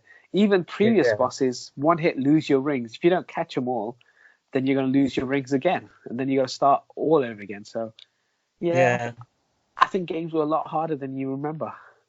I do think that I would be frustrated these days if I tried to play Sonic. I can play it now still because I know the whole game and I enjoy it. But if I didn't know anything about the game, I would just be frustrated and probably quit. Yeah, exactly. Same with Mario though. So the original, I still can't complete the first Mario game. So I have tried, and I know about the level skipping as well, the right level places to skip. Legitimately, not cheating. Exactly. Yeah. But those are tough games. But the good thing about this I don't know. The good thing with Sonic is you can build up continues and lives as well. So you can't have infinite retries like some games do now, like some games like to do, which makes them easier. But if you could keep collecting over 100 rings, you would get an extra life, and if you had 100 rings by the time you reach the end of the level, you'd get an extra continue. So eventually you could have up to 9 continues and up to 9 lives. So with 9 lives, you've got a chance to try at least and learn and beat a boss. As long as you don't have that too hard a boss early on in the game when you haven't got those lives, then you're going to be frustrated because I've played Sonic games where that is the case on the Must system, which is where like you're like, I need more lives to get this practice in to kill this boss. Yeah. If I lose those 3 lives and that's all they've really given me at this stage, and I have to start the game again, I'm not going to enjoy it because I don't want to play all of the game again just to get my practice in. So if you're playing Sonic 2 well, and you start to get used to the levels, most of the bosses aren't that hard. Until once you're getting onto that final stage, you could theoretically have 9 lives to start with to try, then 3 lives every time on each continue. So you can, I don't know, that's 8 times 3, 16, 24. You could have about 30 or so lives to practice with to just try and finish that last boss, maybe. Yeah, so that's not too bad then. Yeah, it gives you a chance, doesn't it? Yeah. But I think that's maybe something they forget because like as you say, Super Meat Boy, was it? They've given you the boss as the first boss where you have to combine all of your things that you've learned. But I guess you get to keep retrying. Yeah, you do, because you just restart the level, but you have to start from scratch. So if you think you've got to the point where you're about halfway through and you died there, then obviously you have to start the whole thing again from scratch. But the map isn't massive, so you stick with. I think that's what I'm trying to get to. So it's not too hard to get to the boss each time. That's good. Yeah. Because if it wasn't, if that wasn't the case, I think that boss is too early.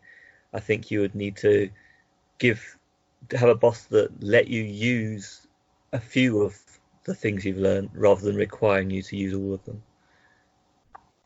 Just to give you a bit of leeway. It does. I think he appears after like 20 levels or so.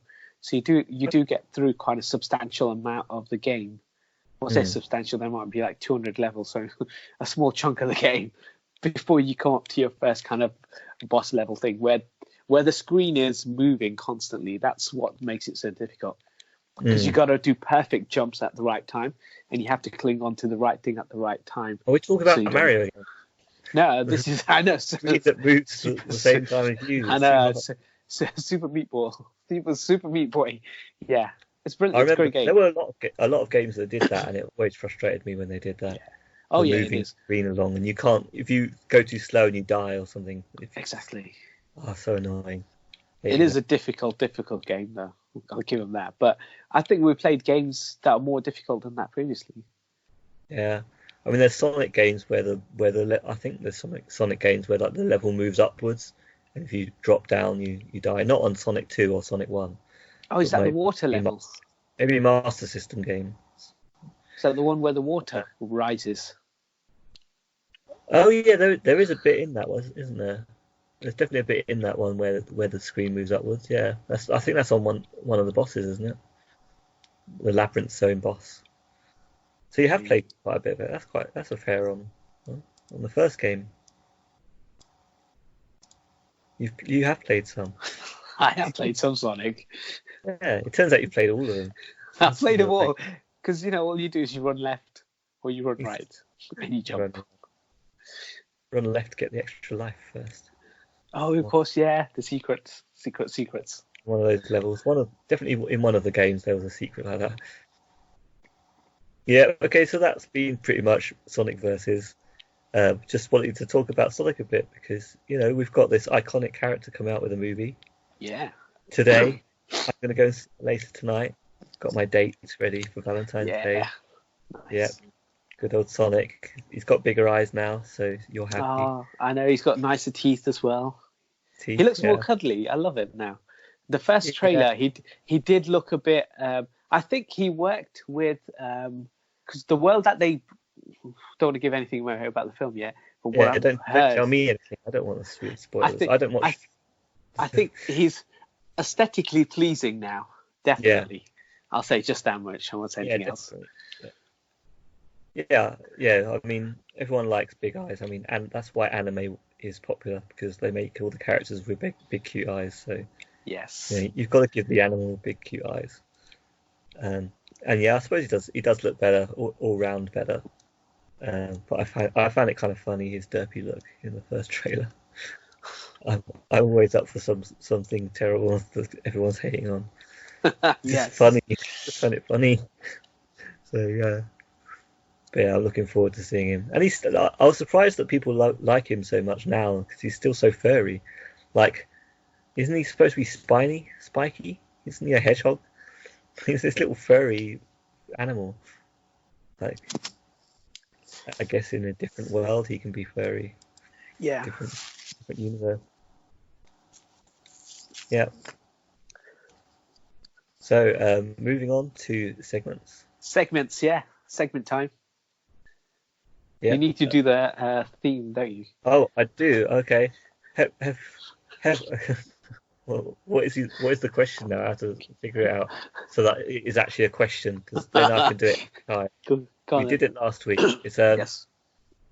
Have you watched South Park? Oh my god, you watched South Park. Oh my gosh, have you watched South Park? It's been so long since you've seen an episode. No. Oh my gosh, have you watched South Park? Yes or no? No. Oh, you bastard! No, I haven't seen any South Park this week. No segment. No. I asked the question rather than telling you. Exactly. I never wanted to tell you without knowing. It's always, you got to start the segment. We have to start with the segment, and then we say yes or no. No, I didn't get a chance to watch any South Park. No South Park this week. Okay, fair enough. So straight into our reviews. So what you any mini reviews for yourself, or shall I crack on with some? If you want me to start, I can. What did I watch? I watched some old movies. I watched a film called The Harvest, which was 2013, so not too old. Yeah. And I didn't really have much to say about it. It's kind of like, it feels like a movie from the 80s or 90s, kind of it's like almost like a Tales from the Crypt sort of a Tales movie, but it's kind of like 2 hours rather than half an hour. it's still okay, but like, yeah, look it up yourself what it's about. Yeah, decide whether you want to watch it or not. Another film I watched, which was an old one, is you can tell me the actor's name. As Good as It Gets. Have you seen that? Yes, Jack Nicholson. Yeah. Jack Nicholson. Yeah, Yes. absolutely lovely film. I love it. Such a good film. He's so funny as well. So good. It's really good and heartwarming and Yeah. so relatable for me. I just imagine if I did have a relationship, it would be a bit like that. It would be a bit like Jack Nicholson. It's like it's your role model. And back in the day when it was made as well, like less, I guess there was less known about autism, and now like it's so recognisable as autism or Asperger's, depending on what wording you want to use, what way you want to look at it. But it's acted so well, and it's just so beautiful, and like how he just says such stupid things, but you know that she knows that she's saying why he's saying these stupid things, but then she can't handle it still, but then she keeps on coming back anyway. Well, they both won an Oscar for that film as well. So good. Excellent. It is a brilliant movie. I love it. I only actually saw it for the first time a few years ago, and yeah, amazing film.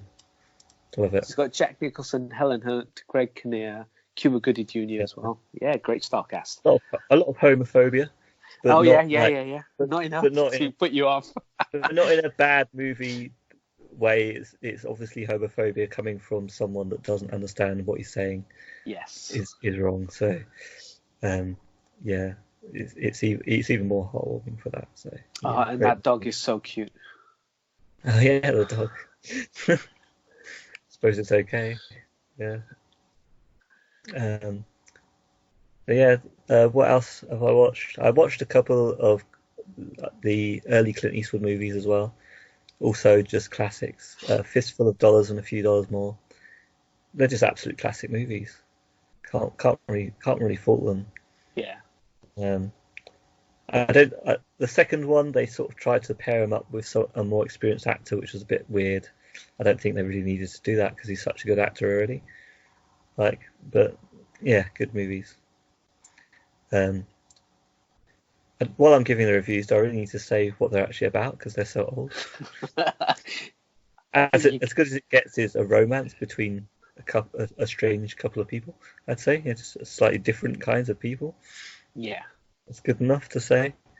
The Harvest is a movie about a boy in a wheelchair, and his parents are you sort of start to get suspicious of his parents straight away, of whether they're treating him right or not, or maybe they're drugging him and not what's going on. His mother is very obviously acted, so you know straight away that she's a bad guy. But the father is sort of more the good guy and innocent, it seems. And then a neighbor girl moves in nearby, and she's going to eventually find out what's really going on, and you get to find out too. For a Fistful of Dollars is it's about it's about a guy. It's a western where Clint Eastwood plays a character, a no-name character that turns up and gets himself in the middle of a sort of gang rivalry, a family rivalry, and plays them off against each other a bit. And for a few dollars more, that he plays a bounty hunter along with someone else, and again they sort of try to play off each other and things, and try to capture a major bounty together, which is a classic sort of story that comes up in the Tarantino westerns especially, and throughout western stuff. Absolutely classic movies as well. And yeah, what have you been watching and doing this week? I watched something called Birds of Prey, a fantabulous emancipation of one Harley Quinn. Excellent. Okay. So this is the new DC film, a spin-off from Suicide Squad. Got Harley Quinn, obviously played by Margot Robbie. Mary Elizabeth Winstead's in it, and so it's like Obi-Wan Kenobi, good old Ewan McGregor. Okay. It's an R-rated action kind of comedy. It feels like Deadpool, but with Margot Robbie. And a lot of people have said this. They ripped off Deadpool. Okay. No, they haven't ripped off Deadpool.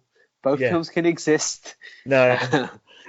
Both films can exist in their own universes. No, but, I love Deadpool. You can't rip off. It's because she narrates the film, and there's a lot of flashbacks and cutbacks and stuff. Yeah. From the main plot. Yeah. Like Deadpool. But not so much like to the fourth wall. Like not a lot of the stuff is kind of that way. Okay. But she's just explaining narrative. She narrates a lot of it.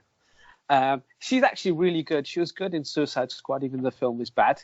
Yeah. The main difference that I noticed between the films is, like Suicide Squad, David Ayer, Zack Snyder, Josh Whedon did Justice League and Batman v Superman. Wonder Woman, Patty Jenkins. This one by Kathleen Yan.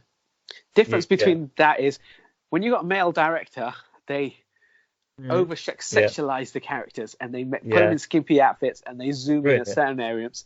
And then that's like in Justice League, there's just bits where they're just zoomed in on certain parts of Gal Gadot. When Patty Jenkins did the same film and called it Wonder Woman, all the Amazonians were covered, and they're wearing these incredible outfits, and they were strong warrior princesses, women. And then when Zack Snyder and Josh Whedon do it, their skirts got smaller, and it's those things. So here, you've got a lot of female characters, and it's handled really well. I think. Excellent. Okay. Sometimes films can exist and should exist, even if they don't do well. Like Charlie's Angels should exist. More people should have seen it. This is one of those films that should exist, and more people should watch it. It's a good film. It's a good fun romp. It's an R. I don't know if it really needs an R rating, because I don't know the Harley Quinn character enough. That doesn't matter if she swears or doesn't swear. Does the violence have to be R rated? It's not like Deadpool or Wolverine. Logan definitely needed an R rating, I think, because that story was an incredible story. Yeah. But was there drug use? That could be why. There's accidental drug use. It's in the trailer. So there's a bit where she goes into police station to break someone out, and then she's stabbed behind narcotics, drugs basically, and then they're shooting at it, and then obviously it spills out, and then she just inhales it. Yeah, she sat on the other side of it. Okay. But yeah, I don't know if it needed that, and I think parents and kids would have been able to. It would have been more accessible to them, because it's a character that is well liked. Because it's a popular character, even from Suicide Squad. How terrible it was, she's still a popular character out of that. She stood out, and so did Will Smith, because they were two of the main kind of people who stood out from there. Yeah, as coming out with kind of any respect, because everyone else was kind of rubbish. But those two came out looking really good. Yeah. And this is kind of like her film, but at the start of the film, she's kind of like, me and Mr. J are no longer together. It's all in the trailer, so I'm not trying to spoil too much yet. Mr. J, okay. Her and Mr. J are broken up, so that's obviously the Joker. And so now that she's broken up, she no longer has Joker looking after her, so she's a target basically. Right. Okay. And so anyone who wants to can either persuade her to do whatever they want, their evil biddings, or she used to be shielded from all the bad stuff. Anyone can kind of attack or whatever they want to do. It's just open season on Harley Quinn. But there's a diamond heist there's a diamond that's stolen, and she gets involved in trying to retrieve the diamond for Ewan McGregor's character. And there's a big fight sequence at the end, which is really cool. Otherwise, it's about the action. Yeah, that bit's good. It's a good film. It's not a great film. It's not maybe it's one of the better DC movies, because there isn't that many good ones. Well, maybe it is a great film then, comparatively. When you compare it into their world, it is. But because Wonder Woman was a great film. It might have been an okay film, but it's definitely great compared to everything else. Oh yeah. Compared to some of the other stuff they'd released by then. Patty Jenkins worked an incredible job doing that film. So this one's got a better ending. It is a self-contained kind of film. It's Harley Quinn does all these cool things, and that's all it is. And you're like, okay, that's quite good. It's fun. the other characters are all good and fun. But it almost feels like you needed another either marquee character in the film, because I don't know if Harley Quinn felt to me like enough of a. She even says in the film, which is weird, she goes, Harley Quinn's kind of like a support character. She refers to herself as a support character. So it just felt like something was missing. But it's still a good film. It's worth watching. That's cool. It's like the story of a support character. They could do one of that Robin there. Exactly. Black Nightwing would work. But it feels like a Suicide Squad spin-off. It looks like it, but it isn't. And it's actually a better story. The story's fine, but it's actually not a mess. Suicide Squad's a whole mess. It's like this bit's cut in this way, that bit's cut, and then there's loads of expensive songs throughout to try and make you distract from how bad the film is. They don't have that kind of budget here. Exactly. But it's good. All the ladies did a great job. Ewan McGregor's great in it as well. It's well worth a watch. My only thing I'd say is there's a post-credit sequence, which isn't a spoiler for the film. Right at the very end, as the credits are rolling, she says, she says something like, you're still hanging around or something. And then she goes, I'll reveal a secret about Batman. And she says something about Batman. And then the audio cuts and the film ends and the whole screen and the lights come on. So it's just kind of a fun thing to say she's about to do something and say something about the Batman, but nothing happens. Nothing gets revealed. You're not going to tell us what it is? Or no, there is no... She doesn't tell us. It just cuts. That's it. The film ends. Okay. I think that's a bit of a cheap shot to keep us hooked for the next film. Yeah, but then the good thing is, in that sense, because they're still making that Batman movie, Matt Reeves is currently shooting it with Robert Pattinson. They don't have anything that they might be able to show in this yet, because that might be 2 years away. So that, obviously Harley Quinn will fit into that world. I don't know how it's all going to come together, but at least they won't be bound by what she said, basically. Exactly, If she said something, then they would be. This way, they can just kind of like say, oh, yeah, we could have said anything. Yeah. And then this film got some of the best rating for a DC movie as well. Like, critics really love it. Fans tend to love it as well. But its opening weekend was like 30... No, so it was expected to make like 55 million, something like that. But it made like 33 million. It made on the low end. And one of the reasons why people think is because in Asia, obviously, in the outbreak of the virus that you mentioned earlier has caused a dampening of the cinemas down there. Okay. But then that doesn't explain the US box office. And I think the problem is, there's many, but... it's Suicide Squad is the reason. That's one of the main reasons, right? So it feels like a Suicide Squad film. It feels like a Suicide Squad 1.5. Yeah. Without the marquee of a Will Smith, a Joker, or a Batman. Yeah. None of the kind of other people, famous people in it. And the hangover from Suicide Squad, because it was so bad, it fell onto this film, which is unfortunate, because you make a good film, people are still remembering the bad film. Yeah. And the other thing is, like, I love the title. The title is such a cool comic book title. But when I was at home and I was like, I'm going to watch the Birds of Prey movie, everyone said, no, we're not coming. Well, what is this? And I'm like, it's the Harley Quinn movie. It's like, if they just call it Harley Quinn and then Harley Quinn's Birds of Prey, something simple, people would be like, oh, that makes sense. I know what film that is. I didn't even realise it had arrived until like a couple of weeks ago. Because it's called Birds of Prey. That's one of the reasons, I think. And maybe a lack of marketing as well. Or confused marketing. Yeah. I think there has been, but it's just that titling. So if people knew it was a Harley Quinn solo film with the Birds of Prey, or have a view and word it. Just call it Harley Quinn Birds of Prey. Yeah, so in America, funny enough, in America, the Warner Brothers have changed all the marketing to now say Harley Quinn's Birds of Prey. So even they've realised that the marketing that they've done so far has not worked. How they could not realise that Birds of Prey might mean a nature documentary. Just putting it out there. Exactly.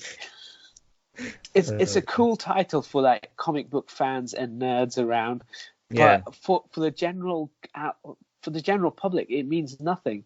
Birds of Prey, and then it says the Fantabulous Emancipation of a one Harley Quinn. So Harley Quinn appears right at the very end. That's Well, not if you think front-loaded. no, because if you think like Wonder Woman, that's her title, that's the name of the film. You know who it's about, and it did really well. Deadpool, that's what they called it. You know what they Black should have called Panther. Wonder Woman is what year was it set in? Call it like 1917. There's a film that's out at the moment, isn't it? Actually, 1917. Yes, yes, there is. Yeah, it's the Sam Mendes film. But 1930, just call it 1930, and then in small letters, the arrival of the woman that now known as Wonder Woman. Yeah, so that's one massive problem I think they didn't realize until later on, and then they changed all their marketing. Now it does say Harley Quinn's Birds of Prey, but I think they missed it. Panic. This is them all over, isn't it? They just don't realize these things until after. Like, they need to do their market research or have some brains behind. They need to pay someone with brains to figure these things out for them beforehand, before they've spent all their billions and released something. Like, do some research. Exactly. I mean, the person on the street won't understand what that means. No. And I think you want the people on the streets to, or kind of anyone, just to be able to say, okay, so that's Harley Quinn movie. I remember her from Suicide Squad. She was really good. Yeah. And I will watch anything that she's in, basically. Yeah. It sounds like a solid film as well. So yeah, it's not a terrible film, and that's the unfortunate thing. It's just not making the money. And yeah, it's still. I'm sure it's not that expensive. It just needs to make 300 million worldwide to break even. So if it does well, of course, there'll be more films in this world, which is good. So there'll be another Birds of Prey. Maybe we might get Gotham City Sirens. So it opens the door for other things as well. So hopefully... You know what it could be as well? It could be gender conspiracy. So they so they don't market it properly. They just market it dumb intentionally. Because they want the female director to fail a bit. And go, oh look, these shitty movies we made much more money, so we get to make more of them like this. maybe Probably. That could be it. But yeah, there's a chance it could be something. Yeah. Conspiracies, yeah. So yeah, I watched that. That's quite good. Well worth the watch if anyone's interested in watching that. Definitely worth it. I am now. Yeah. I also watched Uncut Gems. Okay. What's this? So this is the Adam Sandler film, which I mentioned last week on the last week's podcast. It's the one where he's getting great reviews. He didn't win the Oscar for. His performance in this film is incredible. He plays a Jewish jeweler who's trying to pay off some gambling debts to a loan shark, and obviously he's got other debts as well. And basically, it's set in 2012. So in 2010. They find this rare opal diamond, right? And it's uncut, and he basically buys it for 100,000, thinking he could sell it for $1 million. He thinks it's been appraised for $1 million, so he brings it back. He needs the money to pay off a lot of debt and a lot of other things. So he's like, okay, look, I can do this. I've got this diamond. As soon as I get $1 million, I can pay off the debt and stuff. And this basketball player comes in, Kevin Grant. I don't know him. But he's someone. Anyway, he takes a shine to that, and he takes it off with him. And Adam Sandler's character thinks, oh, this is brilliant. Look, let me quickly put some money on this game, this basketball game, on this many points, this many wins, or whatever it is. I don't know. He was saying numbers. I didn't understand them. But then basically he wins. The basketball player wins that game with that many points or whatever it is. And he thought, oh, brilliant. I've made that bet. I'm going to win all this money. But the bet got cancelled because they didn't put it through for him. What? So he then gets the diamond back, and he's trying to sell it on auction because he needs the $1 million to pay off the loan shark. Yeah. So he's got the loan sharks trying to come and get him. He's got this basketball player who wants to buy this gem, and obviously if he buys the gem, he could pay off all his debts. But when it goes to auction, it doesn't reach the numbers he needs it to. No. And he was also he had someone sit in the auction trying to up the pricing as well. Which never works. And so they underpaid for it. And then in the end, he he gets the money from the basketball player, like 180 or something, or 175, and then he uses all of that money to go to Vegas and place a similar bet as he did last time. Yeah. The basketball player is obsessed with that gem, uncut gem, and he thinks that's giving him all of these kind of a great game. Basically, when he had it, he had this amazing game, and they won the match. Next game, when he didn't have the gem, he lost the match. So by the third one, he's like, I need the gem because this is what's going to help me win. We're going to get to the world's, whatever it is, whatever basketball winning is.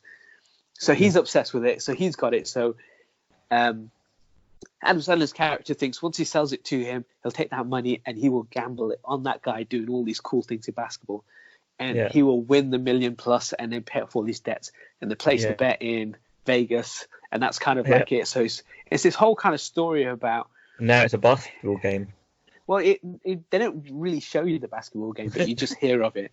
But it's more about this guy, how he pays off his debt and how he's going to pay off the loan shark. And he's got these people who beat him up, threaten his family, all sorts of stuff to try and get that money back. What's cool is, because it's set in 2012, this won't mean anything to you, but they go to a nightclub and they're playing some Drake in the background. And it's like, this feels like 2012. Because 2012, when I was like 12 years old, I went to the Wireless Festival, and Drake came on stage and he performed that weekend, and they were playing. So it just brought me back in the day. And then there's a guy in the film who was in the club, and they said, "Oh, this guy's gonna blow up massive," and it's The Weeknd. Again, someone you won't know, The Weeknd, and he actually came and performed on Wireless stage. Right? Yes, he came and performed on the Wireless Festival. Okay. When he came and performed back in 2012, I saw him and I thought nothing of him other than he's a good singer. When they put him in the club and they said, "Oh, this cat's going to be really big," and Adam Sandler's like, "I don't get it." I was in the same boat as him. That's why I could relate to Adam Sandler. I was like, "Oh man, I could be you were there.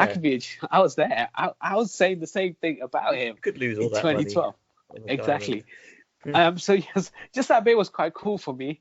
It's a good film. It's he is really good in it, Adam Sandler. I've never seen him be that good in a film. Adam Sandler, wow, yeah. I know. Well worth watch. It's on Netflix as well. Yeah. Yeah, I mean, just goes to show that he can act, after all. Because he usually has comedy parts that are comedy by his own making, so... Yeah, or comedy heavy, aren't they? Yeah. Excellent, sounds good. And then I also watched a Netflix TV show called Locke and Key. Okay. So this is based on a comic book. And it's a comic book series which has been in kind of development for a while, and then Netflix finally turned it into a TV show. They refer to it as like a supernatural horror kind of TV show. And I don't think it is horror. Maybe slight supernatural kind of elements to it, but... Yeah, like a thriller? Not even a thriller, just a straightforward kind of family go to a house and you think, oh, that's the elements of horror there. And they get keys and then these keys open up things. But there is no horror until, I think, the last episode when these shadow things come out. But yeah, it's about this family who recently had someone passed away, the dad. Then they move back to his old childhood home. And then when they're there, they start to uncover keys, and they find these keys. If you open up certain doors, it opens up something else. And then there's one key which is quite cool because you put it to the back of your head, and it opens up a door. And then if you throw books in through the door, you'll remember everything that was in that book. Okay. Which they didn't explore enough, but I thought that's such a cool idea. Interesting stuff. Because then you could cheat in exams, because what you could do is just leave Wikipedia open on a laptop, chuck the laptop through, and you know everything. As long as the exam was based on knowledge, remembering. Yes, exactly. Regurgitating the same facts. Yeah. Or if it was an exam about English lit and you had to read a book and you're going to be talking about the book. Yeah, that'd be quite useful, wouldn't it? Hopefully flick to the right pages faster if you've got the actual book in front of you as well. Yeah, so you'll know where to go. So then they find the keys. Each key does different things, and they find that there's this other person who wants the keys. This person lives in the well. She escapes. She escapes the well, and then she's released into the world, and then she wants the keys from the family basically. So she can't take them from the family. She has to ask for them, and then the family have to be tricked into giving it to They her. hand them over, yeah, like a vampire having to ask to come in through the door. Kind of, yeah. And so there's all of that, and they're trying to get all the keys, and there's an Omega key, there's a specific key that she wants, and she goes off and they kind of find it and stuff. But up until the last episode, there's no horror element at all. There's no bits that make you think jump scares or anything. So I don't know why they call it horror.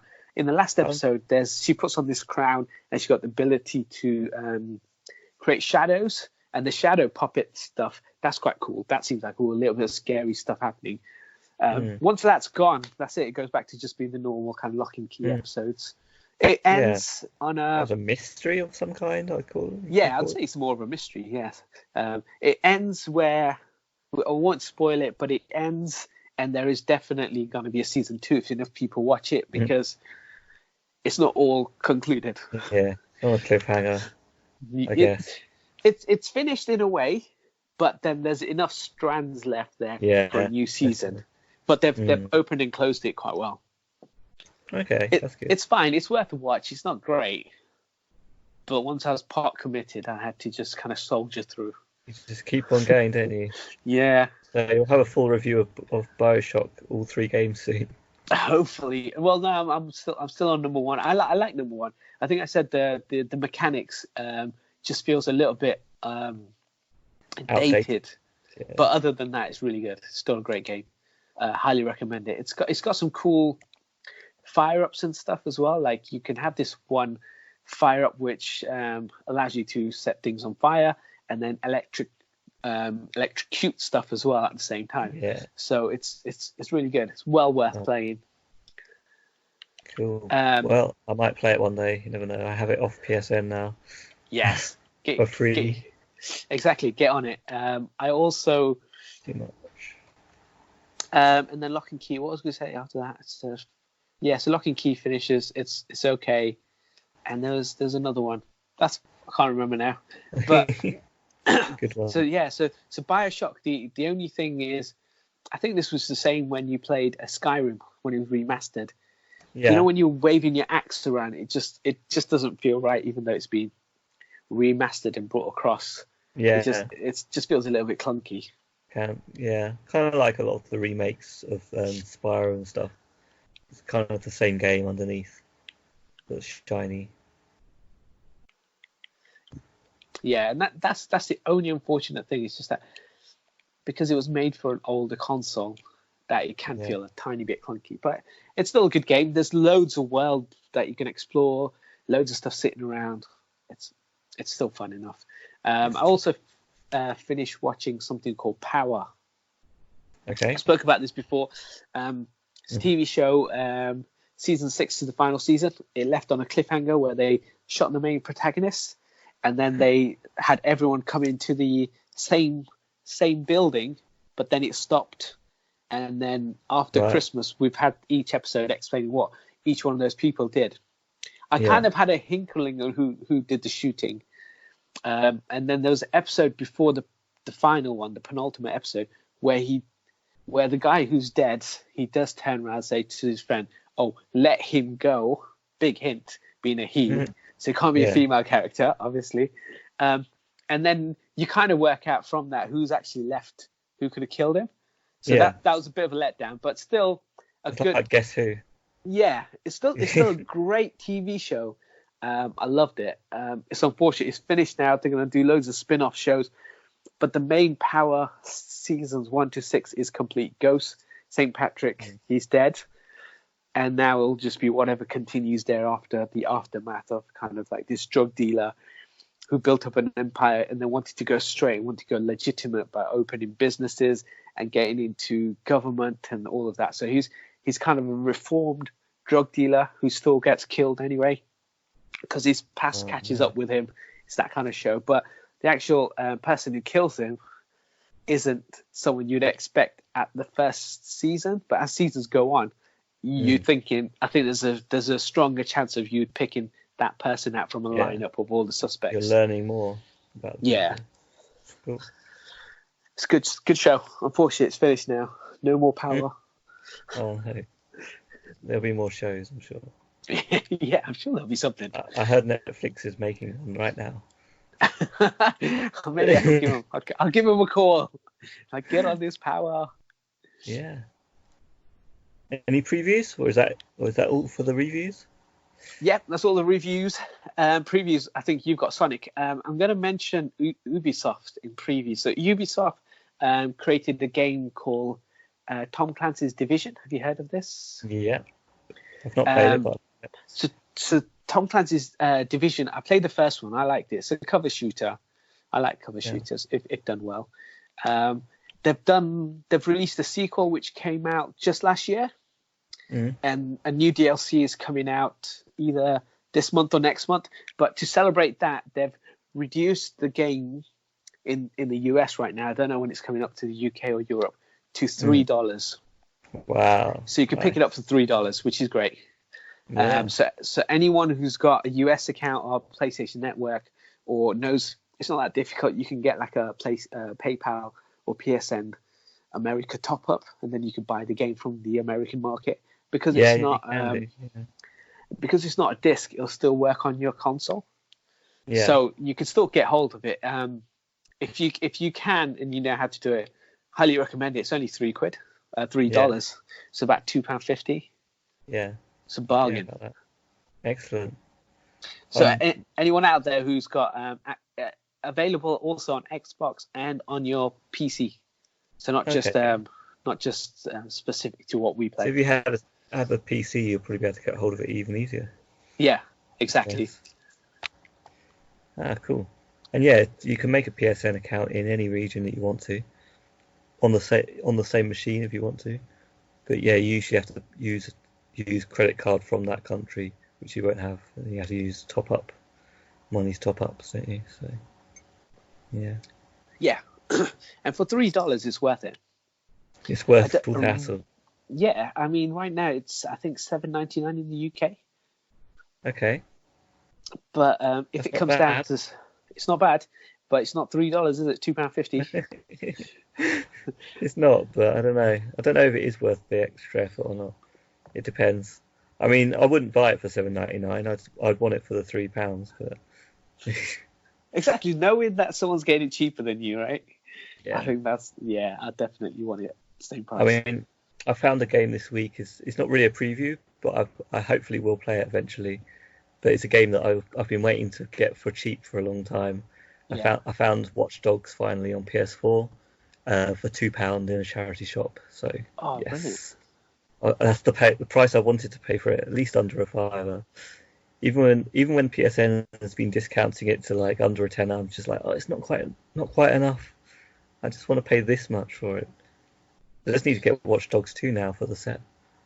Yeah, so you got not bad, Chad. And I kind of wanted it on a physical copy really anyway, because I have the Driver games, all of them in physical copies, and Watch Dogs are kind of a sequel to those, like not official sequel, but the company moved on from doing Driver games to doing Watch Dogs games. So as far as I know, so they're kind of a set for me. And I'll finally get to visit their version of Chicago, because I love seeing video games versions of real cities. It's brilliant. Saves money and travel. Yeah, exactly. You see the beautiful streets. Yeah, you go to Liberty City, just go see the Statue of Happiness instead of going to the real thing and seeing the Statue of Liberty. I think you went to the real thing at one point.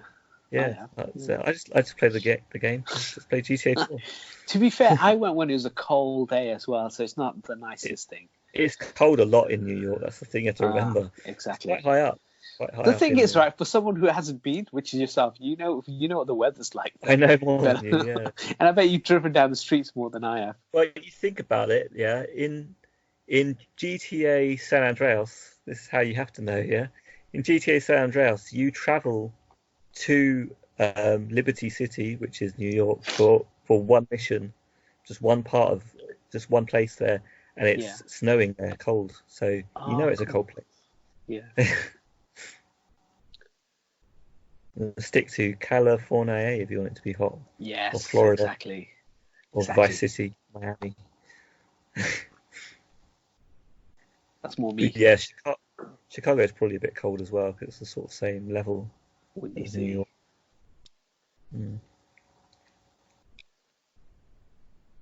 Yeah, so previews, you're talking Sonic, so you're going to be watching Sonic this week. Okay, I could talk about that. I have no idea about it, apart from, what's his name's in it? As Robotnik or Eggman? Jim Carrey? Yeah, Jim and Carrey, it stars Cyclops okay. from the original movies, you know, Cyclops, right? No idea. Oh, James Marsden. Do you remember the original X-Men movie? The first one? Yeah, okay. He's the guy who plays Cyclops in that. Okay, cool. He's in it as well. Excellent. See, you know the stuff. James Marsden. Fun. And Ben Swartz is in there. He's a really funny guy. He was in Parks and Recs. Jeff Fowler. It's his directorial debut. Yeah? Okay. Never done anything have before. high hope for him then. That's good. Actually, it's getting good reviews, right? It's getting mixed reviews, but for a video game, it's doing quite good. Yeah, I mean, there's a lot of good video game stuff these days, like the Pokemon movie. I liked. I still go on about Detective Pikachu. I thought was good. Oh, you still do that. I do. And Dora, which it wasn't from a video game. It's not a video game. She did do video games as well. She did. She started video games, yes. And to be fair, she does make you pretend that you're in a video game when you're watching the show. Yeah. And she tells you to answer questions and stuff. So it's true. And the World of Warcraft game, not a few years ago, that was pretty good. So it's terrible. Yeah, they're doing good games now. They're good films. So. Yeah, Doom came out last year. Remember, you picked your best video game adaptation movie last year, and Witcher was a TV show, but that was really good. I got to the end of that. Yeah. It's very good. I still haven't watched. I still haven't played the game, so I don't know if I can watch the series. I think you can. Yeah, I think you can. Yeah. Probably can. I just don't want to. Exactly. It's two different things. I think you can, but you just don't want to. I'm not motivated. I do want to play Witcher, but... Witcher is one of those games where you'll spend ages doing side quests and pet stuff, and you'll grow a family or whatever it is, and you'll never play the main game, like in Skyrim. Yeah, exactly. You spend ages kind of just walking around doing other things. And the other one, what was it? Oblivion. Oh yeah, same again. Building houses, having your empire. Yeah. Well, in that case, it's going through all the guilds and side quests for those. Like, yeah, I'm the king of the guilds, mage guild, and the thieves guild, and this guild and that guild. But I've not done anything to save the world. It's probably destroyed by now. I don't know. Exactly. You've taken so long. They should put a timer on these things. You know, the main story should have some sort of driving force that makes you do something in like at least a week. Like, oh shit, something's happened. You have to go and do something now, or you're going to lose like this entire area of the game or something. Yeah, Fallout 4 does that quite well, because if you don't look after certain areas, it gets overrun by the feral things again. So if you build an area, and then if you've just left it by itself, every so often you get a message say this is under attack. So you got to jump back and help them out. That's more about bases though, isn't it? And sort of that's more distractions. Yeah. Unless it only puts that in when you're not following the main story, that would be useful. Just to make you finish that story. Unless if they destroy the whole place, if you leave it alone and then just destroy the whole thing, and it's just overrun by ferals or whatever it is, or I don't know, whatever villain. Yeah, I think it would add a different element. Might get you kickstarting into the main missions. Yeah, there's definitely room for something different to be done. Yeah. So anything else? No. I think that's enough. That's no more previews for this week. Okay. How can they contact us? Thank you for joining me, MyGuy Previews. Yes, you're welcome. Anytime. Thank you for joining us, viewer. Listener, because we're not recording ourselves. You can watch this on YouTube, but it isn't visual. It is just audio. Just audio, because we don't have video at the moment. No, one day that would require more preparation. I think once Bill comes to our house and fixes the Wi-Fi, right? So that's when things will get easier. I'm waiting for, that's the problem. After Tim Cook doesn't really get back to us enough, Mr. Apple, so we have to rely on Bill Gates to come to the house. We'll be inviting. I know, exactly. If they just come to the house, we'd fix all of these issues. We wouldn't have recording problems again. Yeah. They should sponsor us then. Exactly, yes. Thanks for listening. Subscribe, tell a friend, write 5-star comments, and then just trash us if you like, just so we'll read them. Contact us on. Do you want to tell everyone? The below in the description. Yes. On our email address, myguyreviews, on our Twitter account, myguy_reviews, on our Instagram, myguyreviews, and we're still on YouTube as well. So again, myguyreviews. So yeah, hit us up in anything. Excellent. And thanks for listening. Yep. Bye. Bye.